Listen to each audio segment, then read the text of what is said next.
চলুন এই মুহূর্তে যিনি আমার সঙ্গে আছেন তার সঙ্গে একটু পরিচিত হই। আপনার নামটা একটু বলবেন? আমার নাম জান্নাতুল ফেরদৌস। জান্নাতুল ফেরদৌস, এটা তো পুরো নাম, ডাক নাম কি? যদি বলতে না চান সমস্যা নাই। না, ডাক নামটা হচ্ছে বিউটি। বিউটি নামে ডাকে আপনাকে। আমাদের হ্যালো ইট 920 কিছু বেসিক নিয়ম আছে, সেই অনুসারে আপনার বয়সটা যদি জানতে চাই, আপনার যদি বলতে কোনো সমস্যা না থাকে। আসলে আমার বয়স 76 সালে আমার জন্ম। 76 সালে 8ই মার্চ। 76-এর 8ই মার্চ আপনারা হিসেব করে নেবেন। আপনি বর্তমানে তো ঢাকাতেই থাকছেন? জি, ঢাকায় থাকি। আচ্ছা, জন্ম জেলা কোনটি? কুষ্টিয়া। কুষ্টিয়াতে। প্রিয় শ্রোতা, 40 বছরের বিউটি আজকে আমাদের সঙ্গে আছেন। তাকে আমি বলেছি প্রথমে যে দাওয়াত করে নিয়ে এসেছি আজকের এই অনুষ্ঠানের জন্য, কিন্তু কেন সেটা পুরো অনুষ্ঠান শুনলেই আপনারা বুঝতে পাবেন। তিনি জীবনের গল্প আজকে আপনাদের সঙ্গে শেয়ার করবেন এবং আমি সব শ্রোতাকে রিকোয়েস্ট করব অনুষ্ঠানের শুরুতেই আজকের এই জীবনের গল্পটি বিশেষ করে মেয়ে যারা আছেন তারা সবাই মনোযোগ দিয়ে শুনবেন এবং শুধু একা শুনবেন না, পারলে এই অনুষ্ঠানের শুরুতে আরো 3 জন বন্ধুকে টেক্সট পাঠান, জানান আজকের এই অনুষ্ঠানটি শোনার জন্য। তো আমরা আপনাকে বিউটি বলেই ডাকি, যেটা আপনার ডাক নাম। জি, শুরু করুন আপনি। আপনি একেবারে ছোটবেলা যেখান থেকে মনে পড়ে, একেবারে ছবির মতো আপনি যেভাবে বলতে চান, যেভাবে স্বাচ্ছন্দ্য বোধ করেন। আসলে ছোটবেলা থেকে আমার জীবনটা একেবারেই আলাদা। আমার জন্মের পরে আর কি যেটা হয়ে আসছে, যে আমার আম্মারা 2 বোন ছিলেন। জি। আমার খালা ছিলেন, উনি বাঞ্জা ছিলেন। আচ্ছা আচ্ছা। আমার নানার যে সম্পত্তি ছিলেন, নানা সম্পত্তি যদি নিজের নামে থাকে, নানা যদি মারা যায় তাহলে ভাইয়েরা পাবে, এই হিসাব নিকাশ করে যেহেতু কন্যা সন্তান, এই জন্য আমার নানির নামে লিখে দিয়ে যায়। আচ্ছা আচ্ছা। নানি আবার কি করে, নানি যদি মারা যায় তাহলে তো নানির ভাইয়েরা পাবে এই সম্পত্তি, যে কারণে নানি আমার আম্মাকে রেজিস্ট্রি করে দেয়। আপনার মাকে সমস্ত সম্পত্তি রেজিস্ট্রি করে দেয়, মানে আপনার খালা কিছু পায়নি? আমার খালাকে কিছু দেয়নি। এই বাঞ্ছা থাকার কারণে? হ্যাঁ, সে নিঃসন্তান, সে সম্পত্তি কি করবে, কিন্তু তার নিজের তো বাঁচার দরকার, ভরণ পোষণের দরকার। হ্যাঁ, সেটা তারা চিন্তা করেননি। অথচ আমার আব্বা চেয়ারম্যান ছিলেন, টাকা পয়সা সম্পত্তি অভাব ছিল না। আচ্ছা, কি পরিমাণ প্রপার্টি দিয়ে যায় লিখে? এখনো পর্যন্ত আমি জানি না আমাদের নানার সম্পত্তি কতটুকু। না, কম না, কারণ ওই সম্পত্তির মালিক এখন আমরা। তো খালা কোথায় থাকতেন ওই সময়টাতে? খালা থাকতেন খালার শ্বশুর বাড়িতে থাকতেন। পরে মানে আমি যখন আম্মার পেটে ছিলাম তখন 2 বোনে নাকি কথা হয়েছিল যে যদি কন্যা সন্তান হয়, মেয়ে হয়, তাহলে আমার খালা আমাকে নিবে। আচ্ছা। এবং তখনই পেটে থাকতে আমার নাম রাখা হয়েছিল বিউটি। ওকে। এরপরে আমি যখন হই তখন ওই 7 দিন আমার খালা আম্মার সঙ্গে ঘরের থেকে আমাকে নিয়ে যায়, 7 দিনে অনুষ্ঠান করে। আচ্ছা আচ্ছা, মানে 7 দিনের বয়সে আপনাকে খালার কাছে দিয়ে দেওয়া হয়। আপনার আগে কোনো ভাই বোন ছিল? হ্যাঁ, আমার আগে 2 বোন 1 ভাই। 2 বোন 1 ভাই। জি। তবে আমার 2 মা ছিলেন। 2 মা। আপনার মা কি দ্বিতীয় না প্রথম? আমার মা দ্বিতীয়। সব মিলিয়ে 2 বোন 1 ভাই? না, সব মিলিয়ে অনেক ভাই বোন আমরা। আচ্ছা, অনেক ভাই বোন আছে। এরপরে জীবন শুরু আমার অনেক সুখ আনন্দ ফুর্তি। 4 বছর বয়স পর্যন্ত আমি একটা পর্যায়ে খুব ভালো ছিলাম, যখন আমার বোধ শক্তি ছিল না। আমি বলতে পারবো না তার আগেকার কথাগুলি।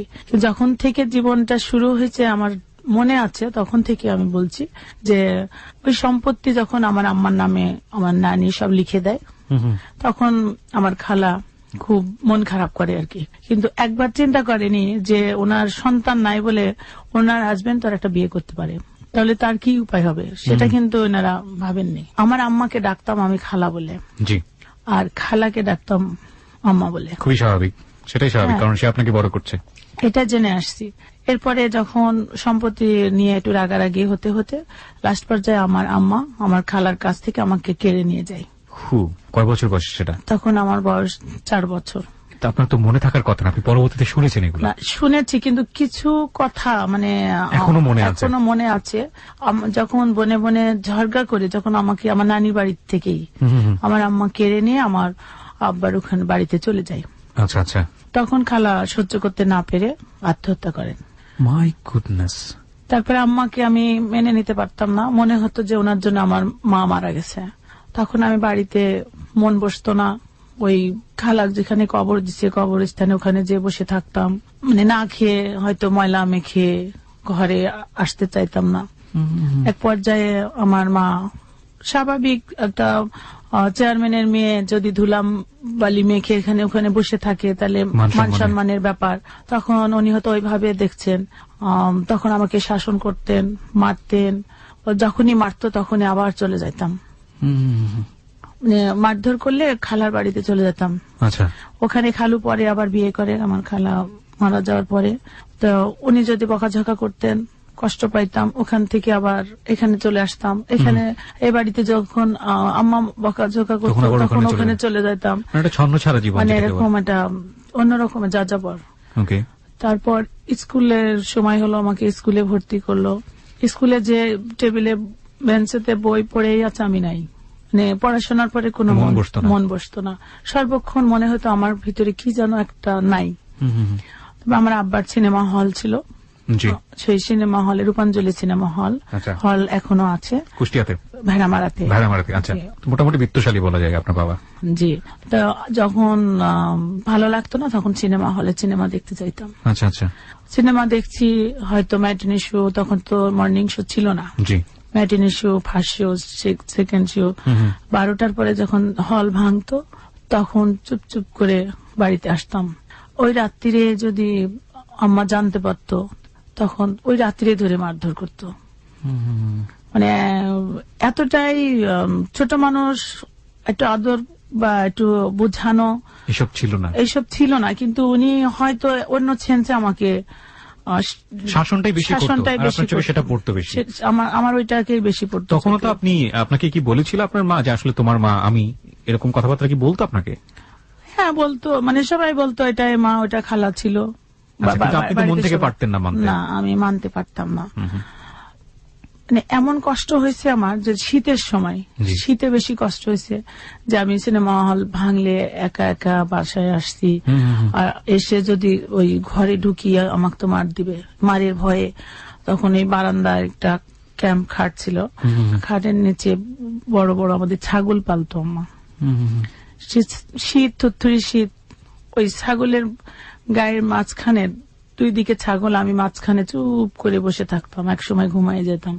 শীতে যখন ভুল বকতাম তখন আম্মা টের পেত ঘর থেকে, ওই রাত্রিরে ধরে আবার মারতো। মানে মারটা আমার জন্য খুব বেশি খারাপ হয়েছে। তারপরে এভাবে আস্তে আস্তে ক্লাস 5-এ যখন পড়ি তখন আমার আব্বা মারা গেছে। তার আগেই আমার এর ভিতরে হার্ট অ্যাটাক করে আমার আব্বা মারা গেছে। আচ্ছা। আমি ক্লাস 2-এ পড়ি যত সম্ভব, অনেকই 2-এ এই সময় আমার আব্বা মারা গেছেন।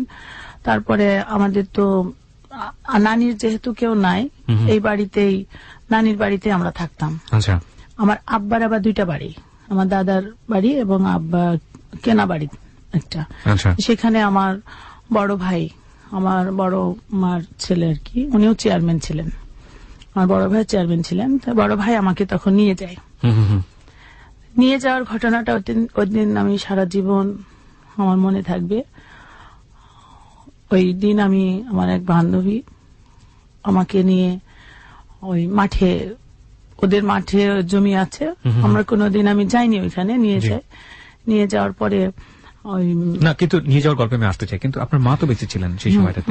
মা থাকার পরেও আপনার বড় ভাই আপনাকে আপনার মার কাছ থেকে নিয়ে যাচ্ছে, কারণ কি ছিল? মানে ওখানে আপনি অ্যাডজাস্ট করতে পারছেন এরকম কোনো কিছু কি? হ্যাঁ, এটা ভেবে আম্মাও ওখানে আমাকে মানে হয়তো পরামর্শ করছে। বড় ভাই তখন কোথায় ছিলেন? বড় ভাই আমাদের আরেক বাড়িতে, মানে আমার ওই মার ছেলে, মানে বড় মায়ের ছেলে। আচ্ছা আচ্ছা, ওকে। তখন তো তিনি আনম্যারিড ছিলেন, বিয়ে শাদী করেননি বড় ভাই, নাকি বিয়ে করেছেন? বিয়ে করছে আগেই। ও, বিয়ে করেছিল। তারপরে উনি আপনাকে নিচ্ছিলেন আপনাকে মানুষ করার জন্য। তখন আপনি ক্লাস 5-এ পড়েন? ওকে। তারপর নাকি ক্লাস 2-তে? না, তখন আমি ক্লাস 5-এ পড়ি। তখন মানে আমার সঙ্গে পড়তো মেয়েটা, তো আমাকে নিয়ে বলে আমার সঙ্গে, আমাদের মাঠে জমি আছে, যাবি? ওর সঙ্গে গেছি খেলতে খেলতে, বুঝি নাই। তারপরে ওই যে যেটা আমাদের দিকে কুসুর বলে, ওই আখের খেতে ও হচ্ছে আখ ভাঙছে, ওটা আবার আমার এক মামার জমি। আচ্ছা। আমি তো পারি না, আমি একটা নিয়ে চেষ্টা করছি, হচ্ছে না, থেতলাই যাচ্ছে, কিন্তু ও ঠিক পটপট করে ভেঙে ফেলছে। এরপরে আমি আসলাম বাড়িতে, সন্ধ্যা হয়ে গেছে, মারবে, মারের ভয় সবসময় থাকে। তারপরে আমি বাড়িতে আসছি, আম্মা মার এটারে নিয়ে গোসল করে খাওয়া দাওয়া করে সন্ধ্যার আগ দিয়ে ঘরে আছি। এই সময় ওই মেয়েটা দাদি এসে আমার আম্মাকে বলছে যে তোর মেয়ে এত খারাপ, আমার মেয়েকে মাঠে নিয়ে গেছে, আমার নাতনিকে। অথচ ওই মাঠে আমি জীবনেও চিনি না, জানি না, যাইনি। ওর জমিতেই আমাকে নিয়ে গেছে, আর ওরাই এসে আমাকে আপনার এগেইনস্টে কমপ্লেইন করছে।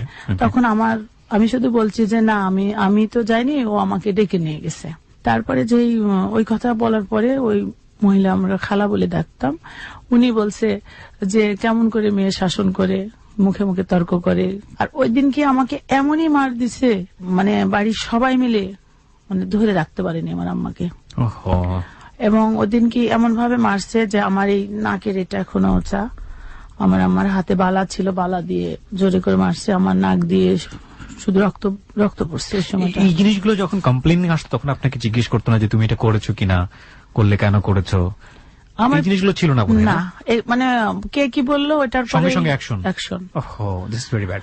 মানে আমার ভিতরে প্রথম থেকে একটা জিনিস আছে, আমাকে যদি প্রথমে কোনো কিছু বলা হয় যে এটা করছো কেন, এটা ঠিক না, বা আমি যদি মনে করি বলি যে আমি আর করব না বা আমি এই জায়গায় যাব না, এরপরে যদি আমাকে কোনো সুযোগ না দেয়া হয়, এরপরে যদি আমাকে মারা হয়, আমি আর কিচ্ছু বলতাম না, মার খেয়ে ওই জায়গায় যাইতাম, ওই কাজটাই করতাম। মানে এক ধরনের অন্যরকম জিদ কাজ করতো মানে আপনার মনের ভিতরে মধ্যে। একটা জিদ চলে আসে।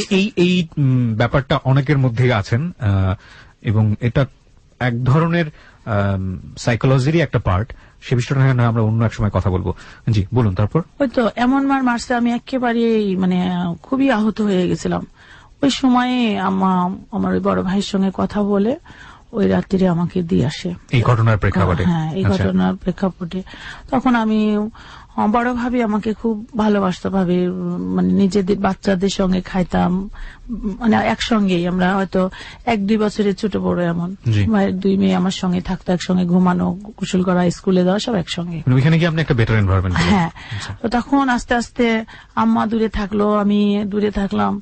এই দূরে থাকতে থাকতে অনুভব করলাম, তারপরে সবাই এই যে গ্রামে তো একরকমের বোঝানো, গ্রাম থেকে এটা একটু শহরে, এখানে তো কারোর আশেপাশে কিছু কথা বলার, ওই ধরনের কথা বলার কোনো মানুষ ছিল না। স্কুলে যাইতাম, লেখাপড়া করতাম, বাড়িতে থাকতাম, একটা ডিসিপ্লিন লাইফ ছিল।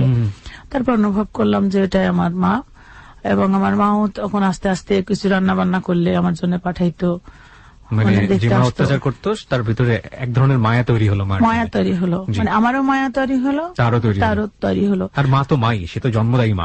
যে যত যাই বলুক, মায়ের মতো ভালোবাসতে অন্য কেউ তো ভালোবাসবে না, বাসবে না। ট্রু। হ্যাঁ। তারপরে কিছুদিন পরে আমার জন্ডিস ধরা পড়লো। জন্ডিস না আসলে ওনার লিভার ক্যান্সার হয়েছিল। আপনার মার? আমার মার মারা গেল। এই লিভার ক্যান্সারে মারা গেল? লিভার ক্যান্সারে কতদিন পরে মারা গেল? 3 মাসের ভিতরে, মানে জন্ডিস ধরা পড়ছে, এটা যখন মারা যায় তার 1 সপ্তাহ আগে জানতে পারি যে ক্যান্সার। তখন আপনি কোন ক্লাসে পড়েন? ক্লাস 8-এ পড়ি আমি। তখন ক্লাস 8-এ পড়েন। আচ্ছা। আমি বাড়িতে দেখছি যে রং করছে, বাড়িঘর রং করছে, পরিষ্কার করছে, ক্ষেতে ধান সিদ্ধ করছে, খড়ি কাটছে, মানে বাড়িতে ফাংশন হলে তো বোঝা যায় যে এটা কিছু হচ্ছে। মানে আপনার ভাবির ওখানে? হ্যাঁ, আমার ভাবির ওখানে। তখন আমি আমার এই কাজের মহিলাটাকে জিজ্ঞাসা করলাম যে বাড়িতে কোনো অনুষ্ঠান নাকি, এত সব আয়োজন দেখছি বুঝছি। তখন ও বলছে যে তোমার বিয়ে। ক্লাস 8-এ পড়ার সময়? ক্লাস 8-এ পড়ার সময়। তো বিয়েটা হচ্ছে আমার। বিয়ে জিনিসটাকে আপনি বুঝতেন তখন? ওইগুলিকে আমি তেমন কোনো অনুভূতি ছিল না। সাংসারিক সম্পর্ক কি হয়, একটা ছেলে একটা মেয়ের মধ্যে বন্ধুত্ব কি বা সম্পর্ক কি, এই জিনিসটা কিছুই বোঝাটাই স্বাভাবিক না। তারপর আপনার জীবনটা যদি একটু ডিফারেন্ট ছিল, সেজন্য আমি কোয়েশ্চেনটা করলাম আর কি। না, ওইভাবে গুরুত্বই দিই নাই। আচ্ছা। এরপরে যখন শুনলাম যে বিয়ে আসছে সিরাজগঞ্জ থেকে, আমাদের নিজেদের ভিতরে আমাদের এক চাচাতো ভাই হয়, উনি দেশের বাইরে ছিলেন, তো সবাই ছবি টবি পাঠায়, আমার ছোটবেলায় দেখছে, পরে অনেক দিন সে বাইরে। তারপরে আমাকে বিয়ের বাজার করেই নিয়ে আসছে, বিয়ে করবে বাইরে থেকে। কিছুই আপনি জানেন? আমি কিছুই জানি না। তারপরে রাত্রিরে শুনলাম যে সকাল 10টায় ট্রেনে ওনারা আমার বাড়িতে আসবে, বিয়েটা রেজিস্ট্রি করবে, পরে অনুষ্ঠান করবে, 10-15 জন লোক আসবে বিয়েতে। পরে আমি সকালে পালাই যাই, বাসার থেকে পালাই যাই স্কুলে। ওকে। মানে স্কুলে পালাই যায় যে আমার বোনের ননদ স্কুলে পড়তো, আমি 8-এ পড়ি, ও তখন 10-এ পড়ে। উপরের মেয়েদের সঙ্গে আমার ভালো সম্পর্ক ছিল সবসময়। পরে করছে কি, ওই স্কুলে আসেনি, ওর সঙ্গে সবসময় চলে, ওকে যে বলবো কথাটা, ওই স্কুলে আসেনি। তখন ওর বাড়িতে চলে যাই আমি। আচ্ছা। ওর বাড়িতে চলে যাই, যাওয়ার পরে বলি যে আমাকে যেভাবে হোক আমাকে পালাই যাইতে হবে, আমি বিয়ে করবো না। ওকে। গার্জেনরা বিয়ে দিচ্ছে, আমি বিয়ে করবো না। কেন করবো না? আমাদের ওই ভাইটা ছিল শর্ট, এবং অনেক টাকা। আমি কখনোই টাকা পয়সা পছন্দ করতাম না, কারণ আমি স্কুলে যখন পড়তাম দেখছি যে যারা বড় লোকের মেয়ে তারা সামনের বেঞ্চে বসে, আর যারা গরিব মানুষ তারা পিছনের বেঞ্চে বসে। মানে টিফিনে সবাই ভালো খায়, টিফিন নিয়ে যায়, ওরা না খেয়ে থাকে। এটা আমার খুব কষ্ট লাগতো। আমি এদের জন্য আলাদাভাবে টিফিন নিয়ে আসতাম বাড়ি থেকে, নাহলে আমি টাকা নিয়ে আসতাম, নিয়ে ওদের জন্য কিছু কিনে একসঙ্গে খাইতাম। সবাই বলতো তুমি বড় লোকের মেয়ে, তুমি খালি এইসব গরিব মানুষের সঙ্গে বসো, ওদের সঙ্গে চলো। কিন্তু আমার ওদের সঙ্গে চলতে আমার খুব ভালো লাগতো। প্রথম থেকেই আমি বড় লোকদের প্রতি একটা আলাদা একটা অনীহা, মনে হতো এদের মহব্বত কম, কারণ এরা ইচ্ছা করলে তো গরিবদেরকে একটু তুলতে পারে, এরকম আমার ভিতরে কাজ করতো। আচ্ছা, যাই হোক, পরে আমি চলে গেলাম ওরে ওখানে যে বললাম যে আমি বিয়ে করব না, যেভাবেই হোক আমাকে একটু পালানোর ব্যবস্থা করেন, আমি কোথাও পালাই যাই। কিন্তু আমি যে একজন মহিলা, একটা মেয়ে, এই মেয়ের যে অনেক ধরনের বিপদ হতে পারে রাস্তাতে, না কিংবা আমার বাবার সম্মান চলে যাবে, ভাইদের সম্মান চলে যাবে, এই চিন্তাটা তখন আমার ভিতরে আসেনি। যাওয়ার পরে 2 দিন হয়ে গেছে, এদিকে বিয়ে লোকজন আসছে, আসার পরে আমি কোথায়, তখন বলছে যে বাড়ি থেকে বলছে যে ও বেড়াতে গেছে, আসছে নানির বাড়িতে গেছে। তখন নানির বাড়িতে আসছে ওরা, আমাদের ওই যে যার সঙ্গে আমার বিয়ে, উনি নানির বাড়িতে আসছে, এসে দেখে নানি বাড়িতে আমি নাই। তখন আবার আমার বড় বোনের বাড়িতে গেছে, যে বোনের দেবরের সঙ্গে আমি ওর বোনের বাড়িতে আবার গেছি, আর এক বোনের বাড়িতে। 2 দিন যখন হয়ে গেছে তখন আমার ভিতরে ভয় হয়ে গেছে, আমার ভাই বোন সবাই খুঁজে বেড়াচ্ছে, এটা মানিজ্যতের ব্যাপার হয়ে গেছে যে আমি একটা মেয়ে, আমি যে বাড়িতে ফিরে যাব, কোন লজ্জায় ফিরে যাব, আমাকে তো মারবে, বা মানিজ্যতের ব্যাপার হয়ে যাচ্ছে। এই চিন্তা করে আমি ডিসিশন নিতে পারিনি ওই সময় কি করব। আমি যার সঙ্গে গেছি ওর বোনের বাড়ি, ওর আবার বড় ভাইটা আর্মির চাকরি করতো, আমাকে পছন্দ করতো আর কি। আমার আম্মা যখন বেঁচে ছিল তখন উনি আমাকে চিঠিও দিচ্ছে, বিয়ের প্রস্তাব দিচ্ছে। আমি আবার আম্মাকে বলে দিতাম যে উনি আমাকে পছন্দ করে, বিয়ে করতে চায়, আমার কিন্তু ভালো লাগে না, আমি বলে দিতাম। ওই যে ওরই ভাই, ওই যে ওইটা যার সঙ্গে আমি ওর বোনের বাড়িতে গেছি, পরে ওরা তখন আমাকে বুঝায় যে তুমি যদি এখন বাড়িতে যাও তোমার পরে অত্যাচার হবে, সমস্যা হবে, মান সম্মান সব চলে গেছে, তার চেয়ে বরঞ্চ ওই যে সুযোগটা নিচে যে ওর ভাই পছন্দ করে ওর সঙ্গে বিয়ে দেওয়ার জন্য। 3 দিন পরে ওর মা, ভাই আরো সবাই মিলে ওনার ওই বাড়িতে এসে আমাকে বিয়ে দেয় তার সঙ্গে। মানে যিনি আপনাকে পছন্দ করতো আর্মি ম্যান যিনি ছিলেন। হ্যাঁ, উনি ওই সময় চাকরি ছেড়ে দিয়ে চলে আসছিল আর কি, আর্মি ছিল আগে। আচ্ছা, যে সময় আমার সঙ্গে, তো ওনার সেই সময় বয়স আপনার তুলনায় অনেক বেশি। হ্যাঁ, তখন ওনার বয়স 25-এর উপরে ছিল, আর আপনি তখন ক্লাস 8-এ পড়ুয়া, তার মানে আপনার বয়স খুব বেশি হলে 13 থেকে 14 বছর। হ্যাঁ, এরপরে তখন যেহেতু বিয়ে হয়ে গেল ওখানে, বিয়েটি ওই বুঝতাম তখন আমি এক বিয়ে থেকে বাঁচার জন্য আপনি আরেক বিয়ে করে ফেললাম, কারণ তখন আমার ফিরে আসার কোনো পথ ছিল না। ওইভাবে বুঝছি তখন যে আমি কোথায় যাব, কি করব, ওরা যেভাবে বুঝাইছে ওইভাবে বুঝছি। এবং যার সঙ্গে বিয়ে হয়েছে ওনার মা নিজে এসে আমাকে নিয়ে গেছে। এরপরে চলো যাই ওনাদের বাড়িতে, কিন্তু আমার যার সঙ্গে বিয়ে হওয়ার কথা ছিল সে তখনও আছে আমার বোনের বাড়িতে, আর যে বাড়িতে উনি আছে মানে পরে আমার বোনের বাড়িতে বেড়াতে গেছে আর কি, যে আমি নাই, আসবো এই। আর তখনই ওখানে উনি শুনে যে আমার বিয়ে হয়ে গেছে, পরে ওই বাড়িতে আমি যাই উঠি।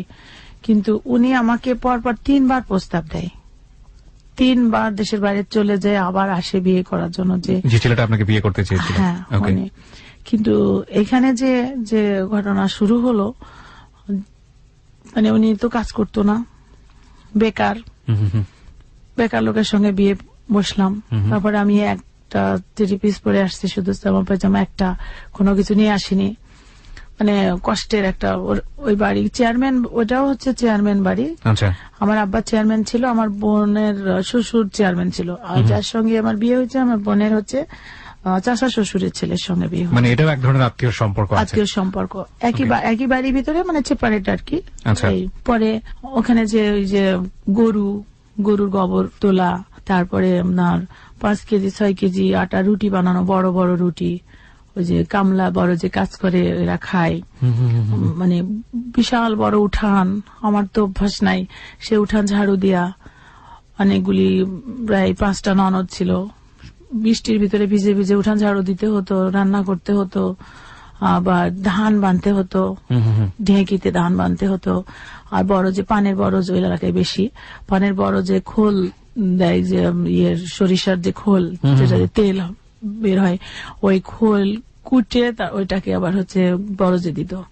ওইটাও আমাকে বস্তা বস্তা খোল পার দিতে হতো। বিয়ে করার পরে আপনার বাড়ি থেকে যোগাযোগ করলো না? না, বিয়ে করার পরে আমার টোটাল আমার সঙ্গে সবার সম্পর্ক বন্ধ। কেউ আপনাকে নকও করছে না সেই মুহূর্তে? না। ওকে। তারপরে সবাই আমার বোনের বাড়িতে যায়, আমার বাড়িতে ঢুকে না, ওই গেটে ঢুকতে দেয় না। আমার বোনের আদেশ ছিল যে ওই বাড়িতে কেউ আসলে, মানে আমি তাকে ছোট করছি, এটা স্বাভাবিক। সবার রাগ আমার পরে, একা একা ডিসিশন নিছি। এই আমার বাড়ি থেকে আম কাঁঠাল অনেক কিছু যেত, কিন্তু আমার বাড়িতে কিছু যেত না। আমি জানালা দিয়ে দেখতাম যে আমার বাড়ির সবাই আসছে, কিন্তু আমার সঙ্গে কথা বলতো না, খুব কষ্ট হতো ওই সময়। যাই হোক, ওই বাড়িতে আমার যিনি শাশুড়ি ছিলেন, আমার বোনের চাচি শাশুড়ি, উনি আমাকে খুব ভালোবাসতেন, বাড়ির সবাই আমাকে ভালোবাসতো।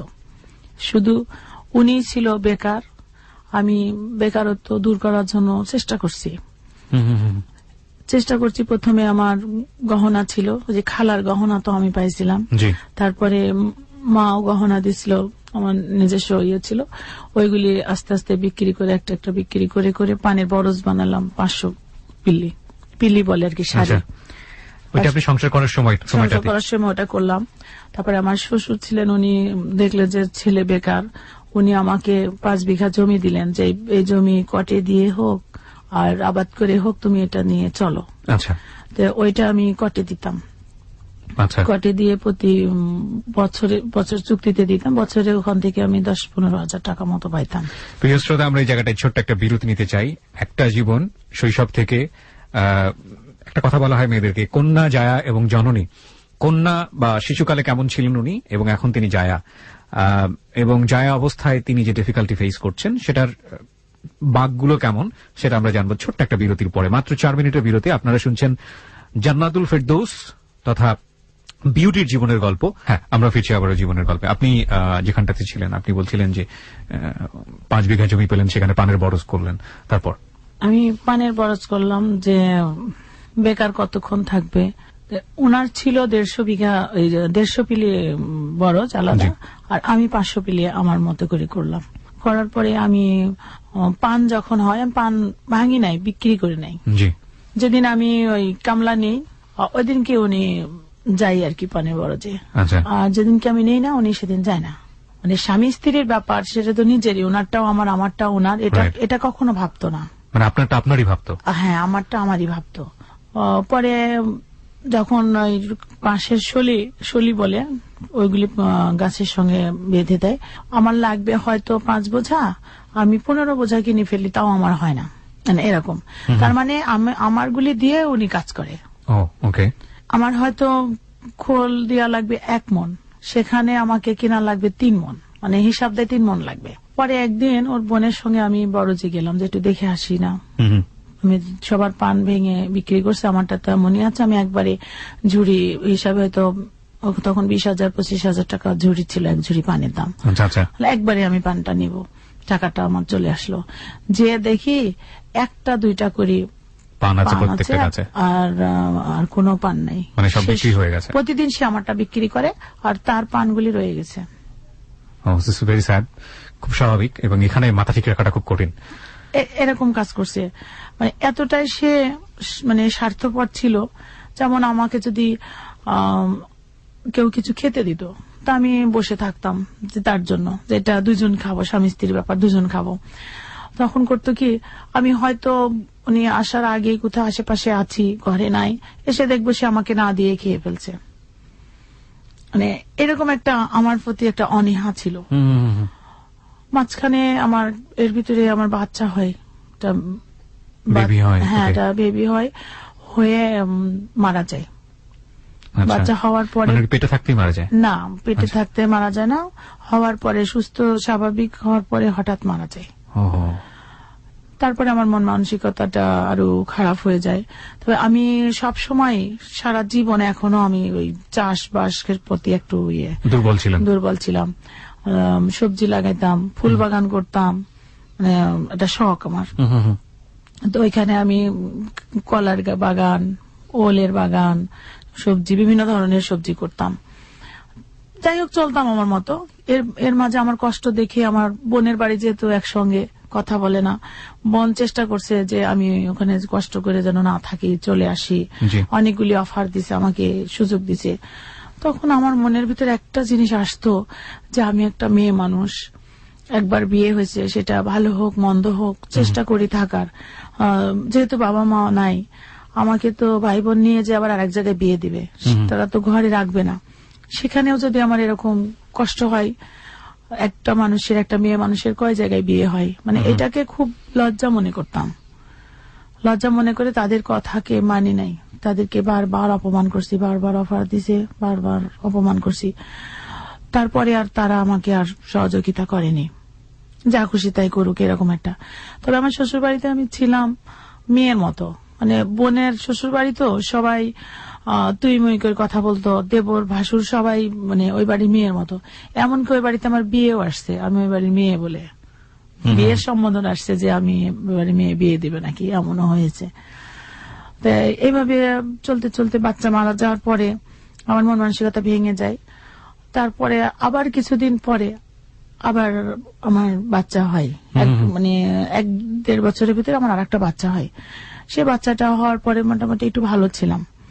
হঠাৎ এই বাচ্চার বয়স যখন 6 মাস, বর্ষা শেখা, ওই বাচ্চাটা হঠাৎ ঠান্ডা লেগে জ্বরে সেটাও মারা যায়। আচ্ছা আচ্ছা। এই বাচ্চাটা মারা যায়। তখন ডাক্তার দেখালাম যে হঠাৎ কেন বাচ্চা মারা যায়। ডাক্তার দেখানোর পর ডাক্তার বললো ব্লাডের সমস্যা আপনাদের দুজনেরই। দুজনেরই ব্লাড টেস্ট করার পরে বললো যে আপনারা যদি ভালো সম্পর্ক না থাকে তাহলে এখনই আপনারা সেপারেট হয়ে যান, আর যদি ভালো সম্পর্ক থাকে তাহলে থাকেন, কিন্তু বাচ্চা ট্রাই করেন না। হ্যাঁ, দাম বললাম একটাও বাঁচবে না। একটাও বাঁচবে না, ডাক্তারই বলে যে বাঁচবে না, তারপর আল্লাহর ইচ্ছা, যদি বাঁচতেও পারি হয়তো। হ্যাঁ, ব্লাডে এই এক ধরনের কি যেন সিমিলারিটির ক্ষেত্রে এই প্রবলেমটা হয়, এবং যদি বাঁচেও তাহলে নাকি ভবিষ্যতে সমস্যা তৈরি হয়। হ্যাঁ, সেটাই বলছে। এই সুযোগটা সে কাজে লাগাচ্ছে যে বাচ্চা বাঁচবে না। তখন আমার প্রতি সে আরো অন্য রকমের মন মানসিকতা তৈরি হয়। তা আমার রূপ ধুয়ে পানি খাবে বলে, তোমার রূপ ধুয়ে পানি খাবো, শোকেছে পূজা করবো নাকি? আমার বংশে বাড়তি জেলা লোক দরকার, আমার বাচ্চা দরকার, বাচ্চা চাই। তো বিভিন্ন জায়গায় মেয়ে দেখে বেড়ায় আলাদা বিয়ে করার জন্য। আমি থাকা অবস্থায় তারপরে এক বিছানায় ঘুমাই না, আলাদা রুমে ঘুমাই। আমি প্রায় 7 বছর শুধু ইনোকটিন ট্যাবলেট খাই আমি দিন কাটেছি। 7 years? হ্যাঁ, এবং প্রতিদিন 10 mg করে একটা ইনোকটিন ট্যাবলেট 100 টা খাইছি। প্রত্যেক দিন 10টা করে খাইছি। প্রতিদিন 10টা করে? 10টা করে খাইতাম, এমন একটা পর্যায়ে গেছিলাম। 10টা করে মানে 100 মিলিগ্রাম। আর 100 মিলিগ্রামের ঘুমের ওষুধের পাওয়ার তো ভয়াবহ পাওয়ার, মানে ঘুম হতো না বলে আপনি এটা করতেন? হ্যাঁ, আমি এটা খাইতাম। দেখা যাচ্ছে কোনদিন রাগ হলে আরো বেশি খাইতাম। 2 দিন 3 দিন না খাওয়া অবস্থায় শুধু বিছানায় শুয়ে থাকতাম। কেউ জিজ্ঞাসা করতো না যে খাইলাম কি খাইলাম না, কি হলো না হলো, কিছুই না। আর আমাকে খুব সন্দেহ করতো। আমার সঙ্গে কেউ কোনো কথা বললে আজে বাজে কথা বলতো, সন্দেহ করতো। পরে পানের বরস টরস শেষ হয়ে গেল, তখন আমি একটা মুদিখানা দোকান দিয়ে দিলাম যে অন্তত দোকানদারি করুক। মুদিখানার দোকান দেখা যাচ্ছে 5 দিন 7 দিন পরে বেচা কেনা করে যে টাকাটা হয় ওটা নিয়ে উনি বের হয়ে যায়, কোথায় কোথায় চলে যায়। 8 দিন 10 দিন খবর নাই। আমি কি খাইলাম, আমার কি সমস্যা, এগুলি সে দেখতো না। সে বাইরে বাইরে বেড়ায়, ওই টাকাগুলি যখন শেষ হয়ে যেত তখন আবার বাড়ি যেত। মানে এইভাবে অনেকগুলি বছর আমার কাটছে। কাটার পরে সিদ্ধান্ত নিলাম, একসময় চিন্তা করলাম এটা তো কোনো জীবন না। এই দোকানের অবস্থা আস্তে আস্তে খারাপ হয়ে গেল। সে যেহেতু টাকাগুলি নিয়ে নিয়ে বাইরে চলে যায়, ইনভেস্ট করে না এটা। আর এরকম মানুষ আছে কিনা আমি জানি না। তার বাবা মা মুরব্বী মানুষ বসে থাকে, আমরা সংসার পৃথক হয়ে গেলাম, আলাদা থাকে। একটা মাছ মাংস যেটা রান্না করি না কেন, শ্বশুর শাশুড়ি তাকে দিয়ে খাবো না? তাদের তো দেওয়া উচিত, তারা কষ্ট করে ছেলে মানুষ করছে, তাদের এটা হক। উনি এটা দিতে দিত না, নিজের বাবা মাকে না, বলতো কামাই করা লাগে না, লোকের কামাই করা টাকা দিয়ে খাওয়াতে ভালো লাগে। জি জি জি জি। তার বোনের হাজবেন্ড ড্রাইভার ছিল, গাড়ি চালাতো। যেদিন ওইখানে গাড়ির হল্টে পড়তো, রাত্রিরে 12টা-1টা বাজে আসতো। তখন চিন্তা করতাম মুরব্বী মানুষ আবার রান্না করবে, জামাইকে খাওয়াবে, তো আমি রান্না বান্না করে খাওয়াইতাম, দিতাম, এরকম একটা ইয়ে ছিল। তো ওইটা উনি সহ্য করতে পারতো না। যাই হোক, এক পর্যায়ে চিন্তা করলাম আমাকে এখান থেকে মুক্তি পেতে হবে। তখন আমার ডিসিশন হলো যে আমি এমন ঘরে জন্মাইছি, কোনো ছোট কাজ করতে পারবো না। ক্লাস 8 পর্যন্ত লেখাপড়া করে, তাও 8 পাস না, কেবল 8-এ উঠছি, তার 2-3 মাস পরে বিয়ে হয়েছে। চাকরির জন্য কোথাও গেলেও তো আমাকে বলবে কি পাস, অন্তত এসএসসি পাস হলেও একটা ছোটখাটো চাকরি হলে করে খাওয়া যায়। তখন আমি ক্লাস 9-এ রেজিস্ট্রেশন করি, ওখান থেকেই আচ্ছা লেখাপড়া করার জন্য ডিসিশন নেই। রেজিস্ট্রেশন করার পরে উনি আমাকে বলতে লাগলো যে আমি কম লেখাপড়া জানবো, তুমি বেশি জানবা, তোমার দাম বেশি হয়ে যাবে, আমাকে মানবা না, এটা হবে না। আমাকে পড়াশোনার বিরোধিতা করতে লাগলো। তারপরে আমি আমার নানির বাড়িতে, তো নানি একা, আমার আম্মা তো মারা গেছে। তখন নানি বলল যে তুমি এখানে আসি থাকো। ওখানে ওই যে বিভিন্ন ধরনের অশান্তি হতে লাগলো। আমি এখানে আসার আগে আমি আর একটা কাজ করলাম, সেটা হচ্ছে ফার্নিচারের ব্যবসা করলাম। আচ্ছা। তো আমি এর মধ্যে আমার একটা ঘটনা, সেটা হচ্ছে আমার শ্বশুর বাড়ির পাশে একটা মেয়ে ছিল, বিয়ে হয়েছিল ওর শ্বশুর বাড়ি, তো ও আমাকে খালা বলে ডাকতো। আচ্ছা। তো ওই ওদের সঙ্গে একটা ভালো সম্পর্ক, ওরা না খেয়ে থাকে, ওই যে আমি বাড়িতে নিয়ে এসে খাওয়াই, চুরি করে সব জিনিসপত্র দিয়ে দিয়ে আসি, পরে কাজ। মানে একটা জিনিস বুঝতে পারছি যে অসহায় কোনো মানুষ দেখলে আপনার মনটা এমনিতেই কাঁদতো অটোমেটিক্যালি, তাকে যতটুকু নিজের আছে দিয়ে হেল্প করা যায়, এবং এটা করে আপনার ভালো লাগতো। হ্যাঁ, এটা আমার ভালো লাগা। তো ওই বাড়ির বউ একটা আমাকে খুব নিজের খালার মতো মনে করতো। আচ্ছা আচ্ছা। তো একদিন হঠাৎ আমি স্বপ্ন দেখছি, ঘুমে স্বপ্ন দেখছি যে আমার বাচ্চা যেটা মারা গেছে, আমার বাচ্চাটা প্রায় 6-7 বছর বয়স হয়ে গেছে, মানে 5-6 বছরের। আমার আম্মা আমার ওই বাচ্চাটাকে দিয়ে যাচ্ছে, আমাকে বলছে যে তোর বাচ্চা আমি নিয়ে গেছিলাম, তোকে দিয়ে গেলাম। আচ্ছা আচ্ছা। স্বপ্ন দেখছি, তখন ওই বাচ্চাটাকে আমি কোলে জড়ায়ে ধরে মানে আনন্দে হাসছি, কাঁদছি, এরকম একটা পর্যায়ে ফজরের আজান পড়ছে। ওই সময়টা আমি স্বপ্নটা ভেঙে যায়। স্বপ্নটা একদিকে স্বপ্ন ভেঙে যায়, একদিকে একটা ছেলে এসে আমাকে ডাকছে, যে ওই মেয়েটার কথা বলছে যে ইকলেচের শাশুড়ি মারা গেছে, তো সবাই যাচ্ছে, আপনি যাবেন নাকি? তখন আমি মনটা খুব খারাপ লাগলো যে ও বাচ্চা মানুষ, বাচ্চা কাচ্চা হয়নি তখন ওর, মাটা মারা গেল, বাচ্চা হতে যায় মা মারা গেছে। শুনে আমি ওর সঙ্গে গেলাম। Very interesting. ওকে। ওর সঙ্গে গেলাম, যে দেখি ওর মাটা আগের দিন সন্ধ্যাবেলায় মারা গেছে, বাচ্চাটা হতে যে মারা গেছে, বাচ্চাটা হওয়ার পর পরে মাটা মারা গেছে। ওকে। সকালে আমরা গেছি ভোরে, যে দেখি বাচ্চাটা পড়ে আছে, কেউ উঠায়নি, কেউ উঠায়নি। ওইটা 9 নম্বর বাচ্চা। আগেরগুলো কি হয়েছে? আগেরগুলি আছে। আচ্ছা আচ্ছা। আগের বাচ্চাগুলি সব বেঁচে আছে, তো ওই বাচ্চাটাই লাস্ট মেয়ে বাচ্চা, ওই জন্য কেউ উঠায়নি।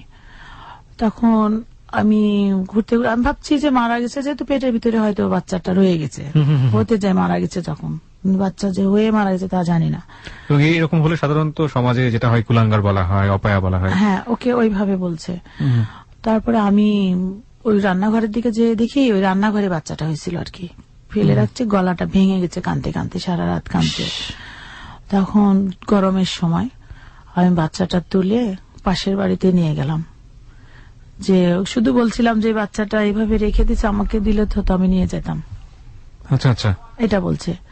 তখন পাশের বাড়িতে নিয়ে যে গরম পানি দিয়ে, স্যাবলন নিয়ে এসে সাবান দিয়ে গুসল উসুল করায়ে ওদের বাড়ি থেকে পুরাতন ন্যাকড়া দিয়ে বাচ্চাটা কোলে নিলাম, নিয়ে ছাগল ছিল, ছাগলের দুধ খাওয়াইলাম আর কি বাচ্চাটাকে ইয়ে করে। ওকে। বাচ্চাটা যখন আমি কোলে উঠাই, তখন বলছিলাম যে বাচ্চাটা এভাবে ফেলে রাখছে, আমাকে দিলেই তো হতো, আমি নিয়ে যেতাম। এই কথাটা অনেকে শুনছে, আমি কারোর কাছ থেকে চাইনি, একবার শুধু উচ্চারণ করছিলাম। এখন বাড়িতে যে বাচ্চা নিয়ে যাব, আমাকে বাড়িতে উঠতে দিবে কিনা, এটাও একটা ব্যাপার। মানে সবাই বুঝাইতো ওনাকে যে বাচ্চা বাঁচবে না, তাই কি হয়েছে, একটা বাচ্চা পালক নিলেও তো হয়, তো উনি এটাতে রাজি ছিল না, যে পরের বাচ্চা কোনোদিন মানে আপন আপনার হয়। husband? আমার হাজবেন্ড এটাতে রাজি ছিল না। আর আমি হোমচিকেল ভাবেই কিন্তু ডিসিশনটা নিয়ে ফেলছি ওই সময়, মানে নিজে নিজেই? নিজে নিজেই, ওকে। কাউকে কিছু না বলেই, যে একটা ছোট বাচ্চা আমি কিভাবে, আমি তো একটা মা, আমি তো একটা সন্তান হারা মা, আর ওটা হচ্ছে মা হারা সন্তান। তা আমি চিন্তা করলাম যে যদি বাড়িতে নাই উঠতে দেয় তা আমি বাচ্চাটাকে নিয়ে যেদিক দুই চোখ যায় চলে যাবো। তখন তো আমার বাবার বাড়িতে আমি আসি না, আমার তো কেউ নাই তখন। লাশ দাফন করার পরে লোকজন সবাই মিলে আমাকে বাচ্চাটা দিয়ে দিল ডেকে। আচ্ছা। এই জন্য দিল যে চেয়ারম্যানের মেয়ে, চেয়ারম্যান বাড়ির বউ, মানে কোনো অভাব হবে না, সমস্যা হবে না, বাচ্চাটা ভালো থাকবে। আচ্ছা। এই ডিসিশনে এলাকার চেয়ারম্যান মেম্বার মিলে আমাকে বাচ্চাটা দিয়ে দিল এবং ওই বাচ্চার বাবা আমার হাতে তুলে দিল যে আপনি নিয়ে যান। আমি মনে করছি সে মারাই গেছে, এখন যদি বেঁচে থাকে তা আপনার ভাগ্য আর আল্লাহর ইচ্ছা। তখন আমি বাচ্চাটা নিয়ে চলে আসলাম, ভয়টাই পেলাম না, মানে হোমচিকেল ভাবে চিন্তা করলাম যদি নাই উঠতে দেয় তাহলে আমি প্রয়োজনে লোকের বাড়ি কাজ করে খাওয়াবো। এইভাবে ডিসিশন নিয়ে আসলাম। বাড়িতে নিয়ে আসার পরে দেখি যে না, সবাই আনন্দিত যে আমি বাচ্চা নিয়ে আসছি। আমার শাশুড়ি আগুন করে বাচ্চাকে চেকা, ডাক্তার নিয়ে আসা, আবার আমার হাজবেন্ডও বেশ বাজার থেকে দুধের ফিডার টিডার সব নিয়ে আসে। সিনারিওটা পজিটিভ পেলেন? হ্যাঁ, পজিটিভ পেলাম। এমনকি আনন্দে সবাই মানুষকে রান্না বান্না করে, পায়েস টায়েস রান্না করে সবাই মিষ্টি নিয়ে এসে খাওয়াচ্ছে, এরকম একটা।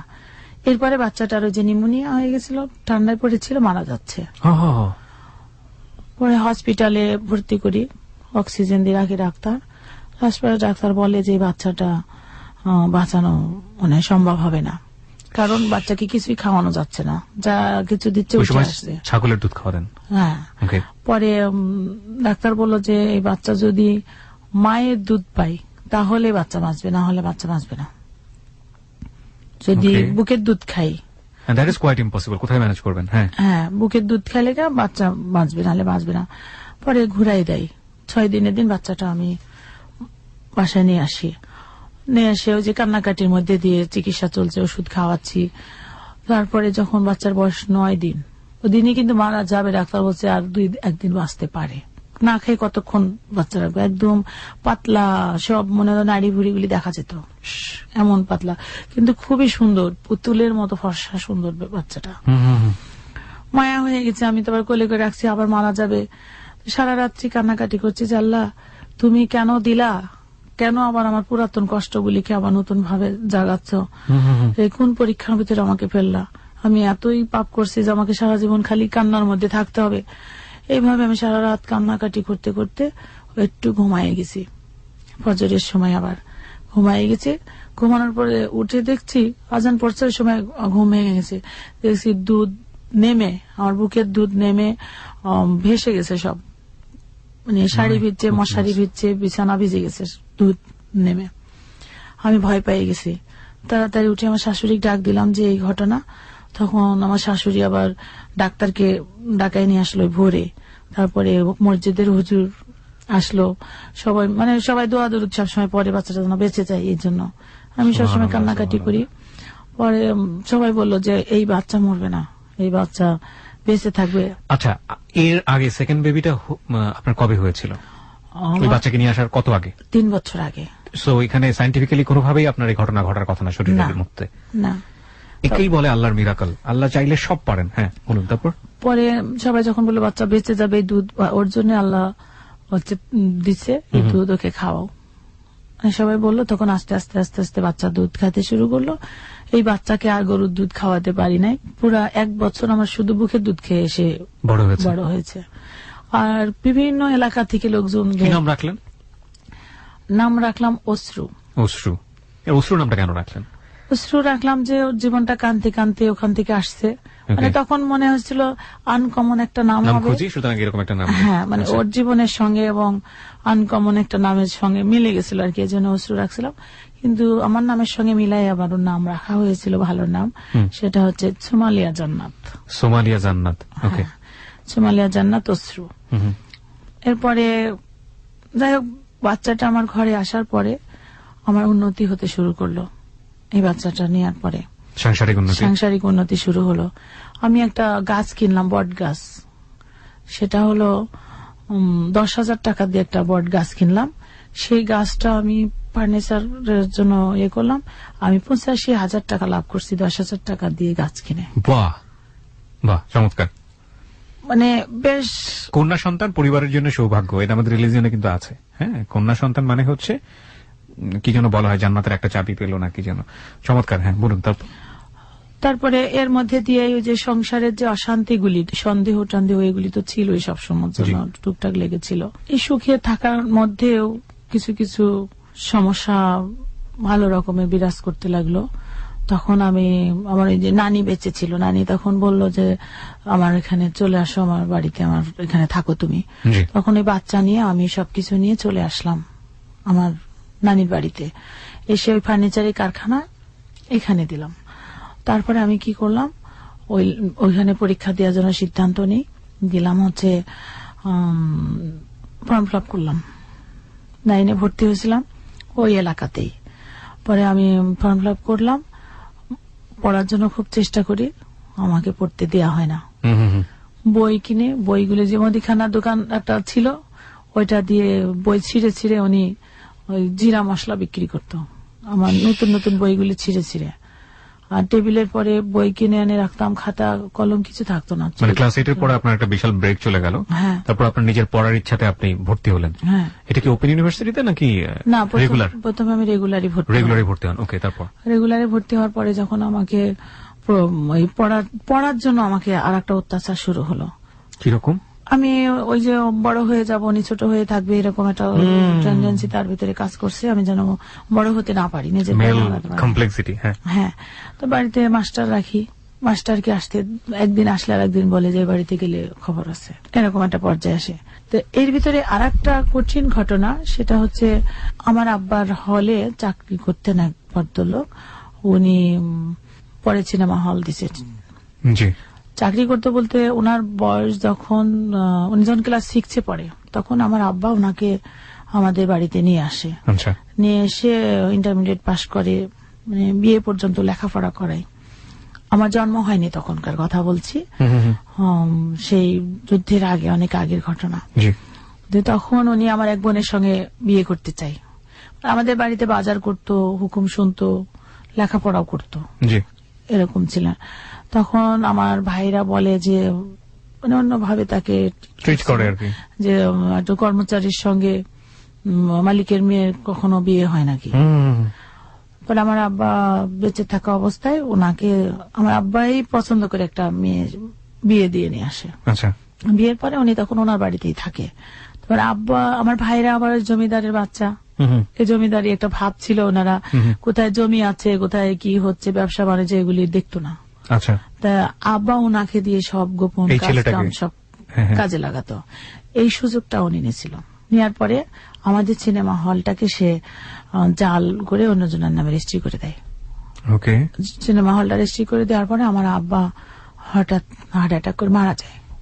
তখন আমার ভাইরা জানতে পারে যে ও এই কাজটা করছে, তখন হল থেকে বের করে দেয়। বের করে দেওয়ার পরে উনি অন্য একটা সিনেমা হলের ম্যানেজার হয়। আচ্ছা। পরে উনি কৌশল ভাবে, উনি অনেক ব্রেনি মানুষ, কৌশল ভাবে উনি নিজে একটা সিনেমা হল তৈরি করে। সেটা সে করেছে। ওকে। আপনি এই ঘটনায় গেলেন আপনার লেখাপড়ার কথা থেকে, আমি ঠিক জানি না কেন গেলেন। হ্যাঁ। তো ওই সিনেমা হলে দাঙ্গা সিনেমা চলছিল, ওইটা আমার দেখার খুব ইচ্ছা ছিল। আমার মামাতো বোনের সঙ্গে, যেহেতু আমি নানির বাড়িতে এখানে থাকি, আমার দুই মামার মানে আশেপাশের মানে চাচাতো মামার, ওদের নিয়ে আমি সিনেমা দেখতে গেলাম। আমার সঙ্গে উনিও আছে। সিনেমা হলে, ওনার সিনেমা হলে সিনেমা দেখতে গেলাম। সিনেমা দেখতে যায় বের হচ্ছে, সিনেমা হল ভেঙেছে, বের হচ্ছে, আমার আবার স্যান্ডেল ছিঁড়ে গেছে সিনেমা হলের ভিতরে। তো বের হওয়ার পরে উনি বসে আছে চেয়ার নিয়ে। উনি ড্রিঙ্ক করতো অনেক বছর, সে 24 বছর ধরে শুধু ড্রিঙ্ক করছে। বাড়িতে রাত্রে যেত না, ওই ভোরে সবাই অনেক লোকজন নিয়ে যে রেখে আসতো, এরকম একটা পর্যায়ে ওনার জীবনটা কাটছিল। আচ্ছা। পরে আমার সঙ্গে দেখা, লেগে কিরে কত বড় হয়েছিস, ভালো আছিস কিনা, কথাবার্তা বলে আমি বললাম যে ভাই আমি তো এখন বাড়িতে মেরামারাতেই থাকি, তো আপনি আসেন, বেড়াতে আসেন। তো উনি হাঁটতে হাঁটতে আবার আমাদের সঙ্গে রেল লাইন পর্যন্ত পার করে রাস্তায় চলে আসলো। ওনার হলে আবার চাকরি করতো আমাদের এক ভাবি হয়, জি। ওনার হলে চাকরি করতো, লেডিস গেটম্যান, ভাবি আচ্ছা। বলে ডাকতাম আর কি। ওকে। তো ওই ভাবির কাছ থেকে আমার ঘটনা শুনছে যে আমার বাচ্চা কাচ্চা বাঁচে না, আমার সমস্যা এসবগুলি শুনছে। পরের দিন সকালে এসে চলে আসছে আমার বাড়িতে। পরের দিনে সকালে না, যে এই দুপুরে 12টা 12:30টার দিকে চলে আসছে। ওকে, আমরা এই জায়গাটায় ছোট্ট একটা বিরতি নিতে চাই। কেন আসলো, কি হচ্ছে জীবন, এবং আমি একটা কথা বারবারই বলছি আজকের এই অনুষ্ঠানে, আজকে যিনি জীবনের গল্প বলছেন বিউটি, তাকে আমি দাওয়াত দিয়ে নিয়ে এসেছি আমার এই অনুষ্ঠানে। কেন নিয়ে এসেছি তা আপনারা পুরো জীবনের গল্পটা শুনলেই বুঝতে পারবেন। তার কাছে আমরা আবারও ফিরছি, কথা না বাড়িয়ে। জি, পরের দিন সকালবেলা ভদ্রলোক আপনার বাসায় চলে এসেছে, তারপর? এখানে আর একটু কথা বাকি আছে, যেটা ওনার হল থেকে যখন আমরা আসতেছিলাম, বাসায় আসতেছিলাম, তো এই রেল লাইন আছে আর কি সিনেমা হলের সামনে, পার হয়ে আসতে আমাদের এক ভাইয়ের সঙ্গে দেখা। আচ্ছা। ওনারা আবার হাজি মানুষ, নামাজ কালাম পড়ে, সিনেমা এগুলি পছন্দ করে না। আচ্ছা। তো আমি খুব শ্রদ্ধা করি ওনাকে। তারপরেও দেখছে যে আমরা সিনেমা হল থেকে যাচ্ছি, তখন বলছে, কিরে সিনেমা দেখতে গেছিলি, জিজ্ঞাসা করছে। তো লজ্জা পায়েও সত্য কথাটা বললাম যে হ ভাই, দাঙ্গা ছবিটা আমার অনেকদিন ধরে দেখার ইচ্ছা ছিল, তো এই জন্য আমি দেখতে আসছিলাম। যাই হোক বলে আমরা চলে গেলাম। এরপরে উনি এই হল মালিকের সঙ্গে একটা আলাদা সম্পর্ক তৈরি করে। আচ্ছা। আমাদের এক মাদুর সম্পর্কে, বাড়ির পাশে, গরিব মানুষ, উনি ওনার সঙ্গে মোটামুটি একটা ভালো সম্পর্ক, উনি নিয়ে যায় মূলত আমার বাড়িতে। আচ্ছা আচ্ছা। পরে আমি যেহেতু মেহমান আসছে, তো আমি মুরগি টুরগি জবাই করলাম, বাড়িতে মুরগি পালতাম, জবাই করে রান্না বান্না করে খাওয়াই দাওয়াই দিলাম। এরপরে আমার সম্পর্কে উল্টাপাল্টা কথাবার্তা ওনাকে বলতো আমার হাজবেন্ড। ওই যে আমাদের যে ভাইটার সঙ্গে দেখা হলো, এখানে আর একটা কাহিনী আছে। সেটা হচ্ছে, আমার যে খালা মারা গেল, ওই খালার শ্বশুর বাড়ির কাছে ওই ভাইয়ের বাড়ি। আচ্ছা।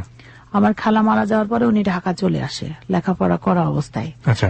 এবং লেখাপড়া করে ঢাকায়, বিয়ে করে, তার বাচ্চা যখন ক্লাস 6-এ পড়ে তখন সে আমাদের এলাকায় যায়, ভাবি সহ। তো যাই হোক, ভাবির সঙ্গে ভাইয়ের সঙ্গে আলাদা পারিবারিক একটা সম্পর্ক তৈরি হয়ে ওঠে, মানে আদান প্রদান, আসা যাওয়া সবই চলে। এই জিনিসটা আমার হাজবেন্ড পছন্দ করতো না। আচ্ছা।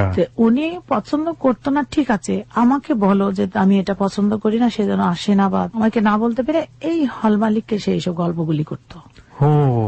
ওকে, ঘটনা অনেক জটিল মনে হচ্ছে। জটিল। সে কখন আমাদের বাড়িতে আসে, কি বারে আসে, মানে এইগুলি তাকে ইনফরমেশন দিত। যে হল মালিক আলটিমেটলি আপনাদের বাড়িতে এক অর্থে চাকরগিরি করেছে, সেটা বলি আমরা। হ্যাঁ। উনি ওই সময় উঠে আসতো। যখন উনি আসে তখনই দেখি যে আমার ওই ভাইটা আসলে উনি আশেপাশে গুড়গুড় করে। আপনার হাজবেন্ড? আমার হাজবেন্ড। মানে কি করি না করি এই ইনফরমেশন গুলো নেওয়ার জন্য। তখন তো আপনি হাজবেন্ডের বাসাতেই আছেন না?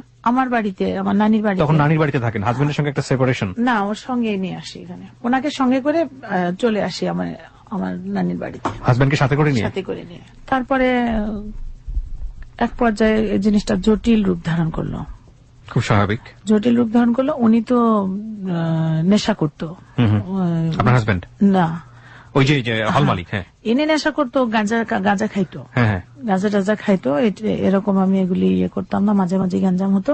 কিন্তু ওনাকে মদ খাওয়ায় রাত্রিরে 12টায় 11টায় শীতের ভিতরে দেখা যাচ্ছে নিয়ে চলে আসতো আমার বাড়িতে। তখন আমি 2-1 দিন দেখার পরে আমি আমার হাজবেন্ডকে বললাম যে এই লোক যেন আমার বাসায় না আসে। এই কোন ধরনের অভ্যাস? আমি একটা মেয়ে মানুষ, বাচ্চা নিয়ে ঘরে শুয়ে থাকি, আর বাইরের একটা পরপুরুষ নিয়ে এসে ঘরে বিছানার পরে বসতে দেয়, শুইতে দেয়, এই কোন ধরনের কথা? যখন ওনাকে এটা জানালাম, তখন উনি বলল, উনি আসলে সমস্যা হয় তোমার, আর তোমার ওই ভাই আসলে কোনো সমস্যা হয় না।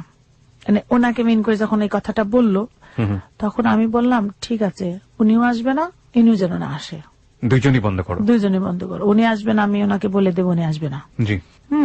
তোমার ওই লোক যেন আমার এখানে না আসে।